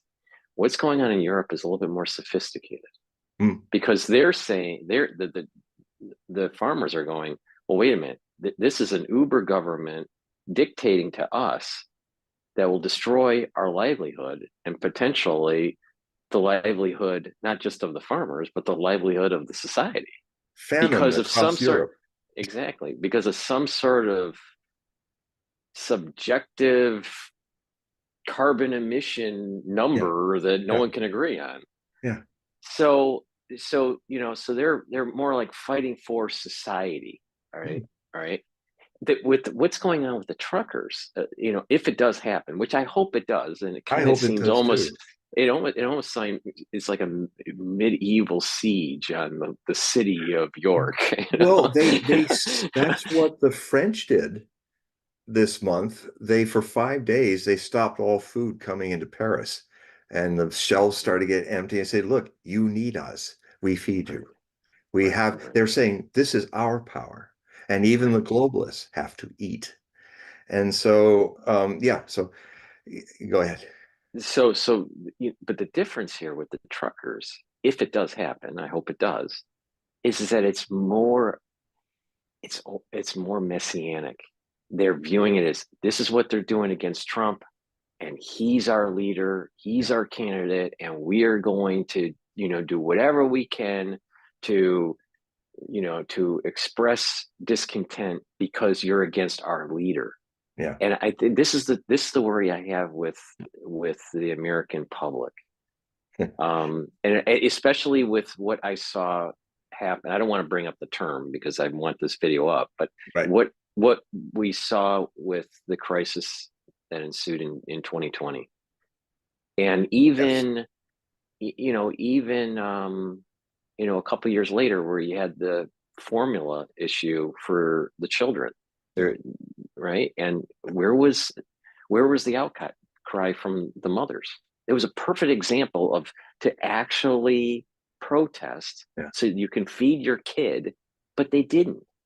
Yeah. So the problem here is, even though our ethos as a country has been born in the crucible of rebellion, right, Yeah. and revolution, Yeah.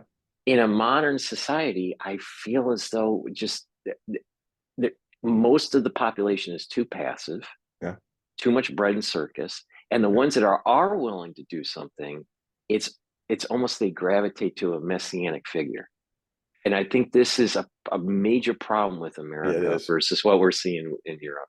It's very American, because America, whether likes it or not, it still has in its deep fiber a very religious energy. Maybe it's gone into a secular space. I mean, during the Civil War, I mean, one of the reasons why all the generals had big long beards is they wanted to look like prophets as well as as generals. You know, it was like I've always thought it'd be a great book. The one unwritten book and a very well written subject is taking the Old Testament, the U.S. Civil War on the battlefield of the Bible. You had both sides very religious, and both sides, the abolitionists and the slave owners, could cite the Bible as giving them cover, divine cover, for having slaves or releasing slaves.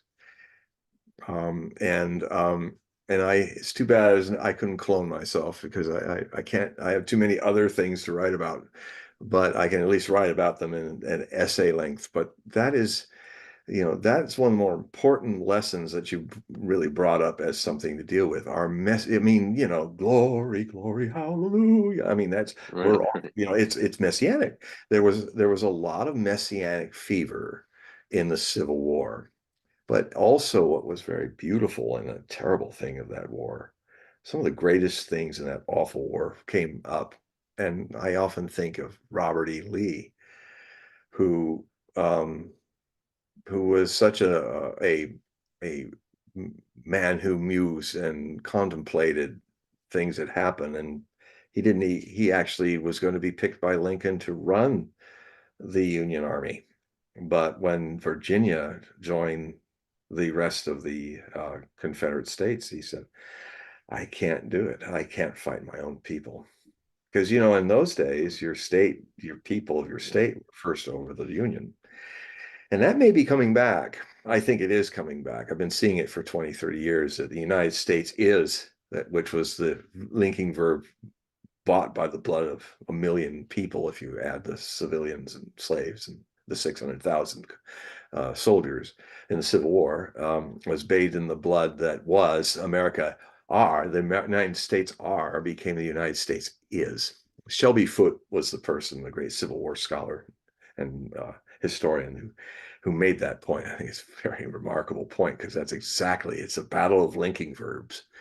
And about 20 years ago, I started to see that, the we're going to shift the linking verbs from is to are again.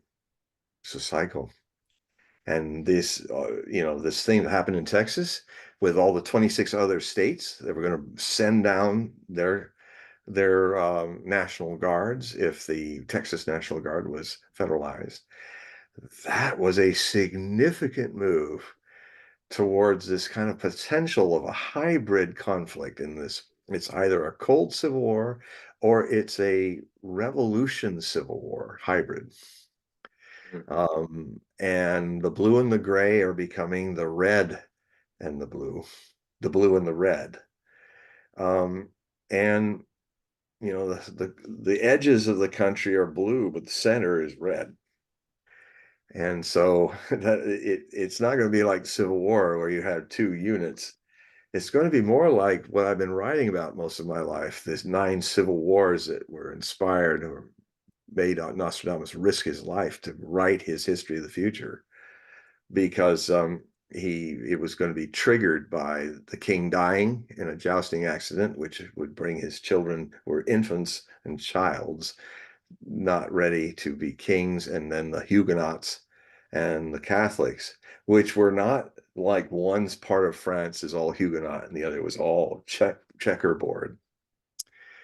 Well, we're kind of a checkerboard too. And so I think there'll be qualities of the French Huguenot, French Catholics wars of religion, civil wars. There were 9 of them. They raged from 1562 all the way to 1598. And 9 of them, and it was just a little respite before going at it again. It had this quality of being a mafia war as much as between royal houses as it was a lot of assassinations and all that. So, I'm So a different kind of civil war. But yes, the messianic fever, I'm trying to think of a way to alchemically, I think it is dangerous that people make a shining messiah out of someone. Um, and it's like what I used to say about what I think was, because Trump is the last of three first presidents to have the same affliction astrologically, which has really altered things, had a big part in making George W. Bush, Obama, and Trump um, uh, struggling with a fundamental delusion. The first two presidents, the delusion of the sun squared Neptune in their birth charts, made them delusional when they checked their gut about what was true and not true. Bush thought he had a higher father because he had his father envy with Poppy Bush. And he openly said it. I like, basically, God tells me to invade Iraq, and I did. He literally said that, and disaster after disaster.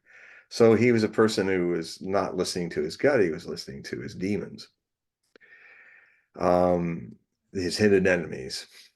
And Obama was more fortunate that he had a lot of other countermeasures in his astrology, but it made it trickier for him to see what it was his weak point. His was winning the impossible woman, which he did in the case of his wife.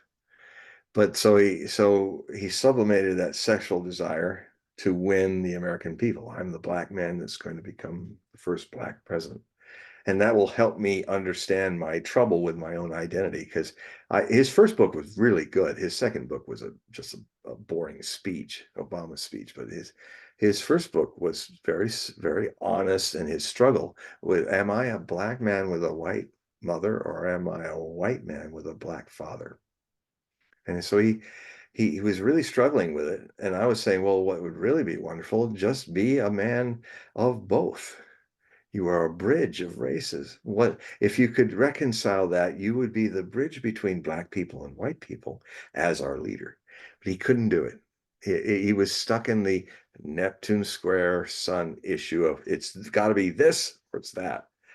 And so he took that, and he got, within 2 weeks of being president, he had the famous gathering. I think I've spoke about this before, where all the Republican conservative leaders in politics and in media had a dinner with him, and they, so many words said, we're going to do everything we can to make you a 4-year president, and none of your agenda is going to get passed.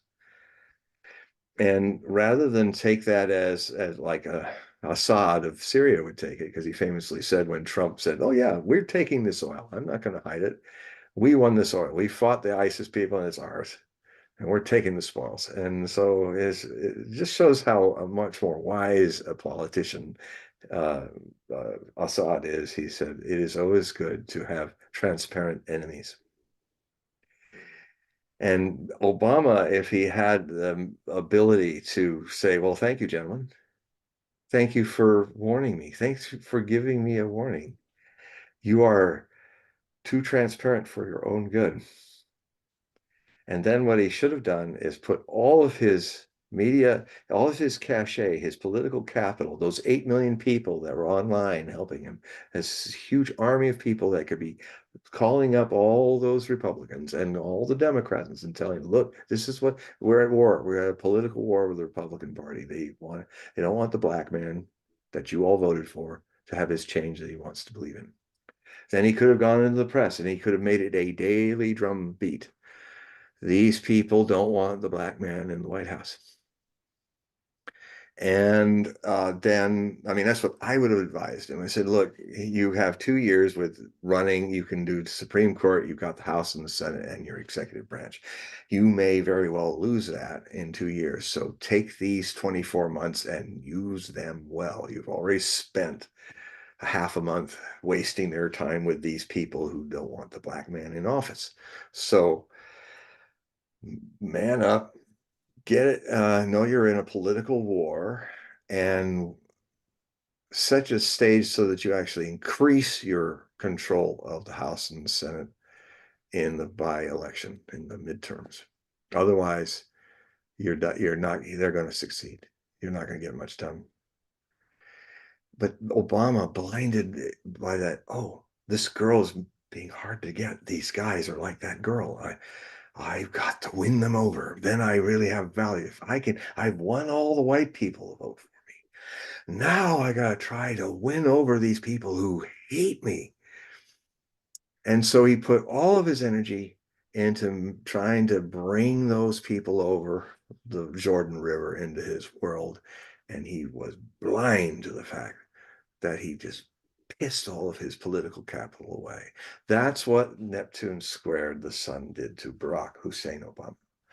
Now, Trump does not have it in his birth chart, thank goodness. So there's hope for him. He has a lot of very interesting things in his chart. I will have to bring out that book again if he's elected and write the third and final book that I had planned for his second term, which is coming 4 years late. His Neptune square is his sun is squared Neptune in the US birth chart in Virgo.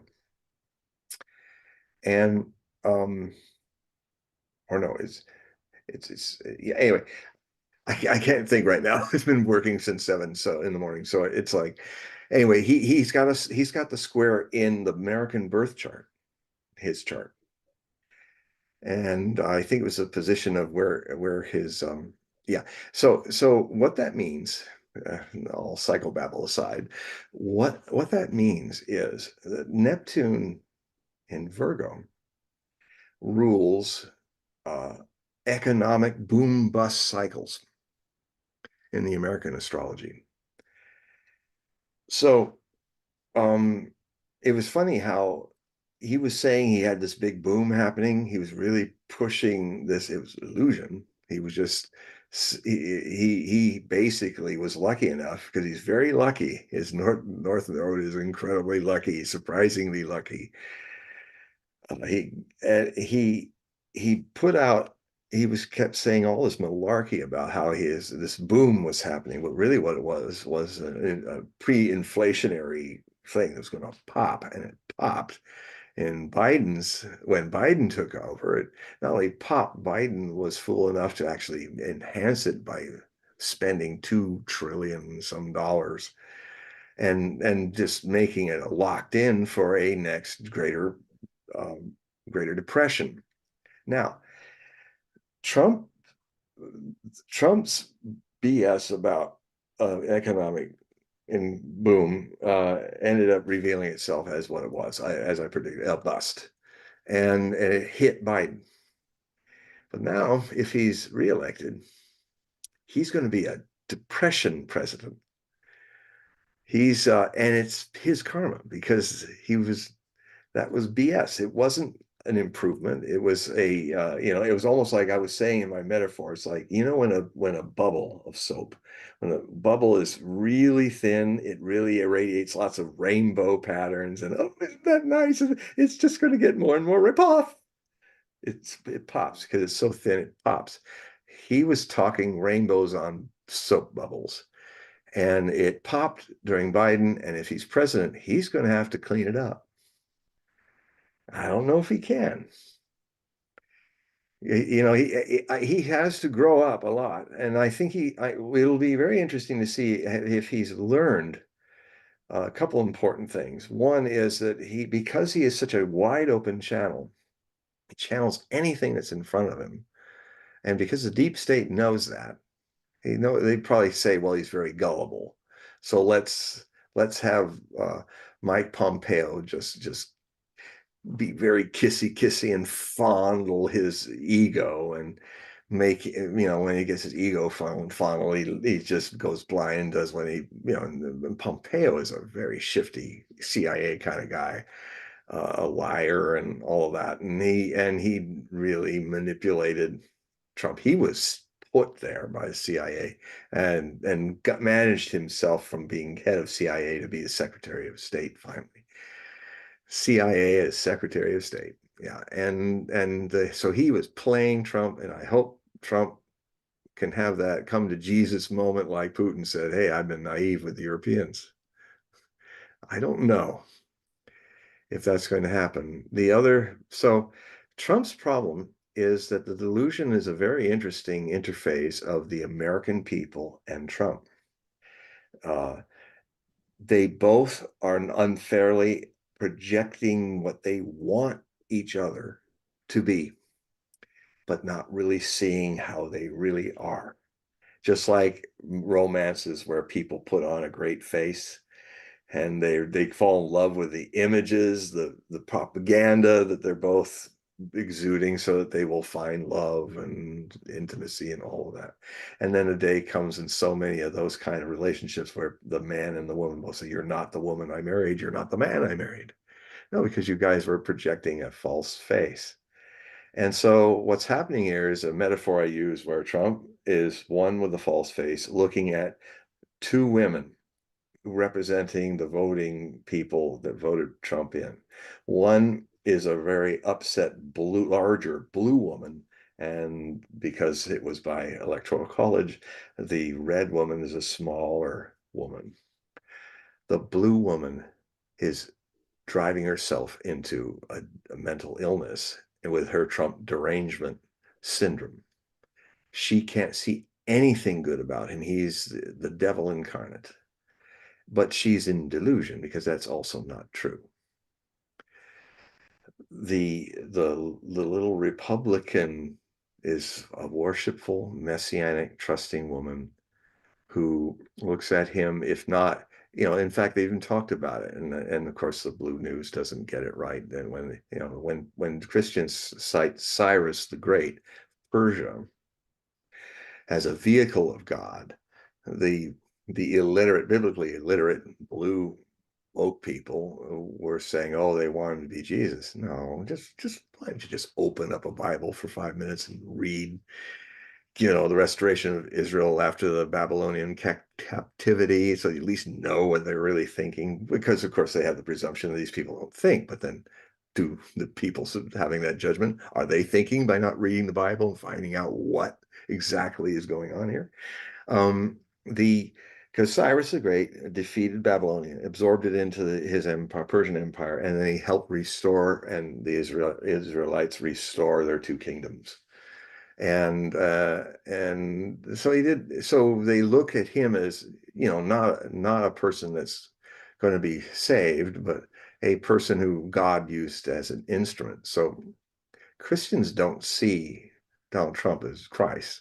They see him as Cyrus and as a tool of God, an instrument of God. So it's not quite as messianic, and they like him, but he's not one of the chosen. He's being an instrument, and they like him, and they liked Cyrus. I mean, the Judah and Israel loved Cyrus because they saved them, and thank you, Cyrus. And they even adopted a lot of Zoroastrian influence into Judaic religion, which kind of, you have to go, the Kabbalist core of true ancient Israeli Judaic religion was kind of put aside for something a little more Zoroastrian. That's how much they loved this instrument of God. And when he restored, and then that allowed them to build the temple and start that again. And so the the so Trump is a vehicle of the mystery, so it's one step back from really being messianic, I hope. And yeah, so yeah, it's I think the truckers will be our version of the farmers. And it makes sense, Europe is so much more a master and advanced in food and Epicureanism and all of that, that it's no wonder that the people who really got making food down that would be the point. But then you go to America, we're the wanderers, the pioneers. We used to do it in covered wagons or as mountain men with our mules and stuff, trekking across vast tracts of this country. Well, aren't the truckers kind of poetically that?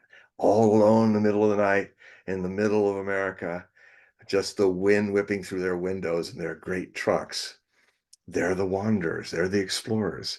Hmm. There's a quality about it. So in a way, truckers here in this country, and a bit too in Canada because it's even a bigger country, um, it has that spirit and that pioneer kind of spirit might, of individual sovereignty, which is one of the things very important that we're losing in this country. A bunch of individual sovereign truckers do their own thing, but they got to sometimes come together, to take care of a city Well, that's becoming a petri dish for the complete demographic loss of our country. the things that pop in my mind when you were saying that, one was, remember that the what was it called? It wasn't Puppy Chow. It was the commercial back in the 70s, where it was this Oh, truck. Oh, Chuck Wagon. Chuck Wagon was the commercial, okay. and I they don't had think I this. saw the They Chuckway. you don't remember? You know, all right. So there was Yeah, this, no, maybe it's an East and so Coast thing. It's an East well, Coast thing. I know Puppy so there Chow. was so there was this commercial where it was like the settlers going into the West, and it was just a dog food commercial, and and it was like the food, if you just added water, would be gravy, and so Oh it yeah, was okay. Chuck Wagon, I think it was the brand. Chuck Wagon, Chuck, that's yeah, right. yeah, yeah. Yeah. So that popped in my mind when you were saying that, but Came on all the time when I was watching Bonanza. A big so Bonanza. the other thing that pops in my mind is this a little bit more modern Mm. take on it, is that truckers, they travel from East Coast to West Coast, and they're going through flyover country, and they're driving late at night, and they're alone, right? They go to the diner to They're get the something to mountain men of eat. our time. Right. And and they're on their CB, they're, talking to, breaker, Johnny, are you there? Type thing. What's your And, handle? right. So, but that's their life, that's the way they live. And Yes. so anyone that travels for, especially through Pennsylvania, Yeah. so I've, driven, through, from New York all the way to Michigan, you go through Pennsylvania, and that long drive through Pennsylvania, you get a little bit of a glimpse of that long haul, Yeah. mentality, and you listen to the radio, and you hear a lot of country, and it's a different culture, it's a different mentality. It is. And I just hope that they do galvanize, and you know you know metaphorically put the middle finger to the big cities, Yeah. like New York, Yeah. and because what is interesting in New York is that you have a lot of, it's obviously a liberal environment, right? Very liberal. Even the Republicans are And liberal. even the Republicans are liberal, but it's very liberal and sanctuary city. Yeah. But even though it was a sanctuary city, it didn't really feel that big blast of illegal immigration until just lately. So you're even seeing, you're now starting to see liberals getting angry They about the crossed that immigration line, policy. Yeah, crossed that revolutionary line in New York.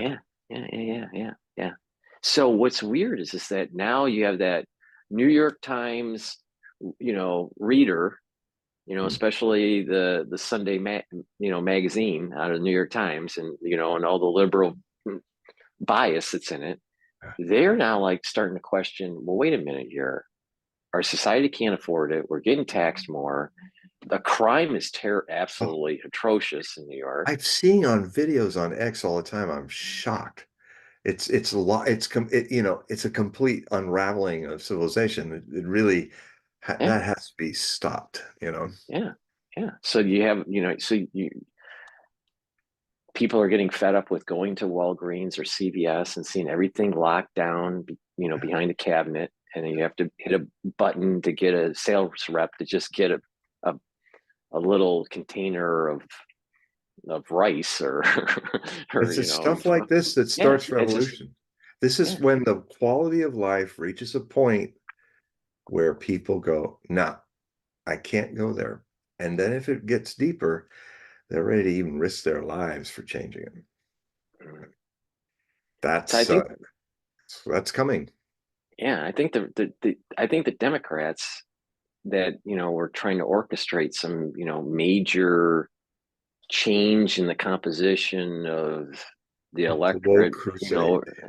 yeah, it backfired on them, It and did. it's so I'm seeing anger that's starting to build up in New York, even within the, Yeah. the hardcore, you know, It's the same in LA. Democrat. Same in LA. My sources in LA, that's where I came from. And I'm getting the same, people on the blue side of things are also getting fed up. People got on the blue side in Seattle got fed up with Chaz Chop. That whole like these people literally declared that part of Capitol Hill where I used to live as an independent state. Yeah, Usually you go to civil war for that.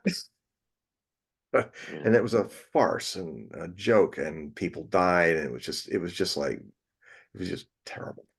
Thank God I wasn't in Capitol Hill. I would have been just blocks away from that.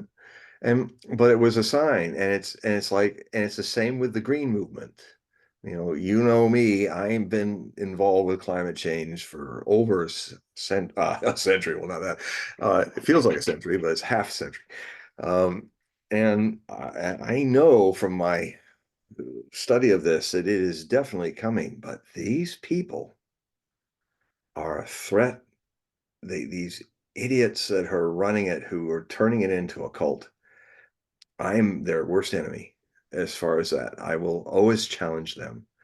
And the strange thing, I write about this, but a new development is I hold, I have trust that the deniers are going to be the people that come around.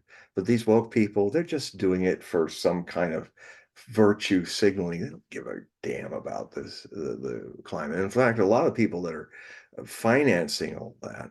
I mean, this is what Michael Moore exposed in his Planet of the Humans, a completely constantly suppressed on YouTube movie that everybody could see because it exposes the whole uh, ridiculousness of this green current of evolution of green activism.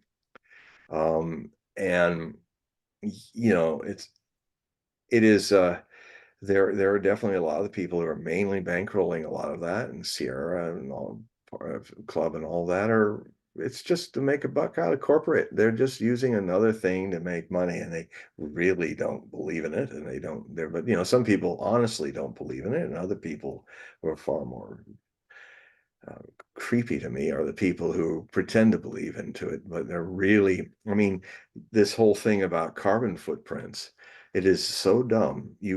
A bunch of politicians decided that if, with no knowledge of what's really going on in the climate, that if we can just cut emissions by 30% by 2030, that's why they're all getting excited. I'm afraid because and that's why they want to cut 30% out of the farms. It's this idea of lowering your carbon footprint. First off, we have put so much carbon in the system, they don't know the basic function of, all this hot air that's coming out of me tonight will not have an impact on the climate until 10 years from now. You won't see it until all of this hot air that I'm putting out. And so we have already baked into the system for the next coming few centuries 130-foot rise in the oceans. It's already in. You can magically ding your wand and all make carbon zero, but the human race has got to find a way to adapt to a millennium of changes that are already set in motion by what we've done, and most of it just since the 1980s. It's two-thirds of it. God knows what the percentage is now. So, and the other thing too is if you destroy all your industries to lower your carbon footprint, you will not have any means to change anything. You might want to, I mean, some of the greenies that are running the SPD party's chancellorship in Germany to the off the rails. Robert Habeck and Elena Baerbock, who she's into total change. When she was once asked, she has a mathematical problem. She was once asked, "Would you like to see Putin change 180 degrees?" And she says, "Oh no, no, that's not enough. I want him to change completely. I want him to change 360 degrees," which means for the mathematically challenged like me, they're listening. That means you've just gone full circle, Mr. Putin, and you've returned to exactly who you are right now. 180 is a change. A 360 is you coming right back to where you are now. So her mind's going in circles. She's the foreign minister of Germany, this idiot. And and she even openly once says, I don't care if the people that voted for us don't want us to go to war and fund Ukraine. I don't care. I'm not doing it for them. We're going to do it anyway. That's the lack of real democracy development in Europe talking. Democracy really hasn't, I mean, and it's Alexander Mercouris of the Duran actually who woke me up to this. And I strongly recommend all of you check the Alexander Mercouris and Alex Christoforou is one of the core best people. Those two Greeks get things that whole diplomatic corps of countries just can't seem to figure out. And and they're rather entertaining, especially when Alexander Mercouris is kind of blown away by something. He starts sounding like a Monty Python character. He's going to Skullcud. It's like, and it's like, because he's very, I love his accent. I mean, he's born in Athens, of the Alexander of Melinda Mercoury's family, famous Greek actress, and on a Sunday, a Monday, a Tuesday, and he looks kind of like her in a way. And so anyway, I mean, he's very British. Might I say that if we could, and and your Abrams tanks, and and he has this funny way of shifting and has this interesting smile, and he's kind of eccentric, but he's brilliant. He's brilliant, and I strongly recommend you go to YouTube and type in the Duran, like Duran Duran, and check them out. They're some of the best sources I have. Friend Mercouris, he's a source of mine since 2012. Um, so anyway, let's see. I think I'm winding down. Okay. So I just want to tell the audience, okay, and I said this earlier, make sure you click the link. It's in the description of this video and all the videos that I've done with John, and they'll take you to his website so you can sign up for his periodical and do the readings that he has. If you want to just explain just real quick Yes. what a reading is for anyone that hasn't done a reading with you. Yeah, there's a thing at the top of my website, and it's always there, and it says get a Hogue reading, a John Hogue reading, and you just click on the email. Hey, And what that'll John, do I is, think I lost you. yeah, and what that will do is just put Hogue reading as your subject line. You don't have to You still say there, anything John? unless you want to, and say hello. That's also fine. But if you just want to get it done, what I'll see is because I get hundreds of emails, I keep my system wide open, and unfortunately, it gives me a lot of crap, but it also gives me stuff that that might get censored by my own system if I had a harder system. So that's just part of my job. So find your email. If you put Hogue reading, I'll see it right away. And then I'll write back to you. And what I'll give you is what the reading is. It can be about 90 minutes, but sometimes because it's the end of my day when I do it, if the reading needs more time, we do it until it's done. And so that's also sometimes happens. And it starts with astrology as kind of your Kelly Blue Book of your car. How you astrologically tick through your birth sign, what your strengths and weaknesses are, and how the soul driver can use this car, the body mind. And then we go into a deeper tarot reading, the tarot cross reading. And then there'll be a lot of things. What I'll often do is because I read people like I read the world tells me its story, and that's when this oracular thing starts kicking into gear. And since coming back to readings after a 26-year hiatus back in 2018, I find that I just say, well, tell me your story, tell me the things that you what's coming up. Even if you say, well, I don't really know what I want to talk about in the reading. I said, well, what are you feeling right now? And I open that triggers this thing. And then it's like we start going down places where, oh, well, this is something happening here. And and then we do a deeper reading of the tarot reading of the Celtic cross that sometimes if I feel a card in the cross needs more, it's telling me there's more here that we have to unveil. I'll pull that card out and start a different Celtic cross. Now, sometimes I will do few of them until it feels like, and we'll both feel it's like, oh, now we're getting there. This is what's the hidden thing that needs to express itself for our enlightenment. And and so it's lots of fun. I mean, it's the same energy that I'm pouring out just for you, that I'm Hmm. doing for all of you. And so, I mean, Paul's done it. He can tell you about it. And yeah, so it's just go there and it'll tell you how you can pay me on PayPal and if you don't like PayPal, you can pay me through a snail mail, no problem. And I keep the price.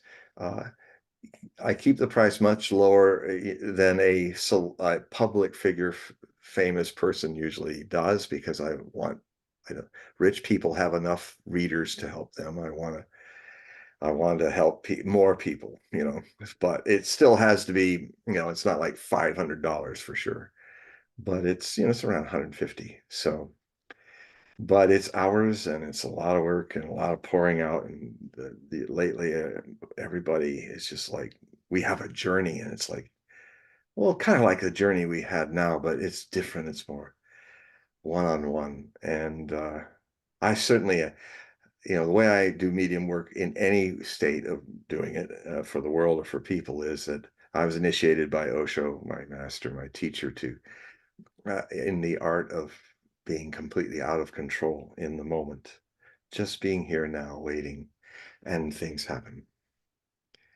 And so it's an open medium that's conscious, not unfortunately like Donald, who doesn't know he's a medium. He just thinks he has common sense. But some people use common sense in funny ways. Like for most of history, common sense was that the moon rotated around a motionless Earth, because that's what we saw. And the Earth must have been flat, but a little disc-like, because sailboats used to kind of look like they were sinking over the horizon.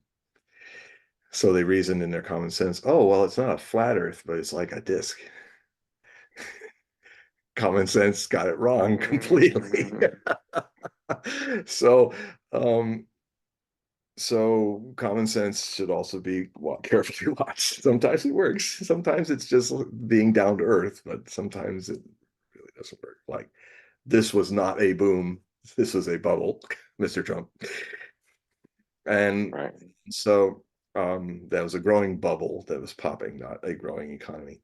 And yeah, so yeah, come in and check it out, and also check out my Hogue Prophecy report. Like every opening of the year, I do a book size, like this thing that I'm finishing is about 41,000 words and 16 articles.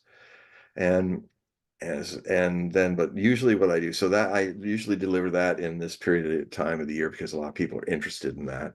And then after this, I do maybe 2 to 3 articles, sometimes twice a month, but sometimes all together in 1 month, depending on my many other projects that I'm having to do and that I'm involved in. And so anyway, you go into that and you can have a doorway into alternative media through me as a aperture, and also see my unusual prophetic takes on things of the world. And so I hope you join me. This whole work wouldn't be able to happen if it wasn't for people who contributed, for one thing, that for a whole year subscription, $60 for all the articles for the year. And they're illustrated, by the way, and they're sent to you on an email so that none of the censorship of high tech can happen. So you get this very beautiful PDF file. And you can also use in Adobe Liquid if you want to read it on your phone. Just use Adobe Liquid, get the free download, and it won't be this little print that you're trying to move around on your cell phone. So you can read it on your cell phone if you do that. But that's all you have to do is go to get Adobe Liquid, and then you'll be able to read me in any font that is easy for you to read and formatting. And so yeah, there's those two things, and so uh, hope to see more of you and commune with So, you. so everyone, make sure you click the link in this video and all the videos I've done with John, so you can help him out. Just click that link in the description. It'll take you right to his website, and you can start to sign up for those periodicals and the readings. So, John, thank you for coming on to the show and giving us some insight on what's going on with current events and what to look out for. And you know how we end the show. You wave goodbye to everybody, and then we'll close I'll it down. say bye bye in Russian. It's really cute. Poka poka. Polka polka.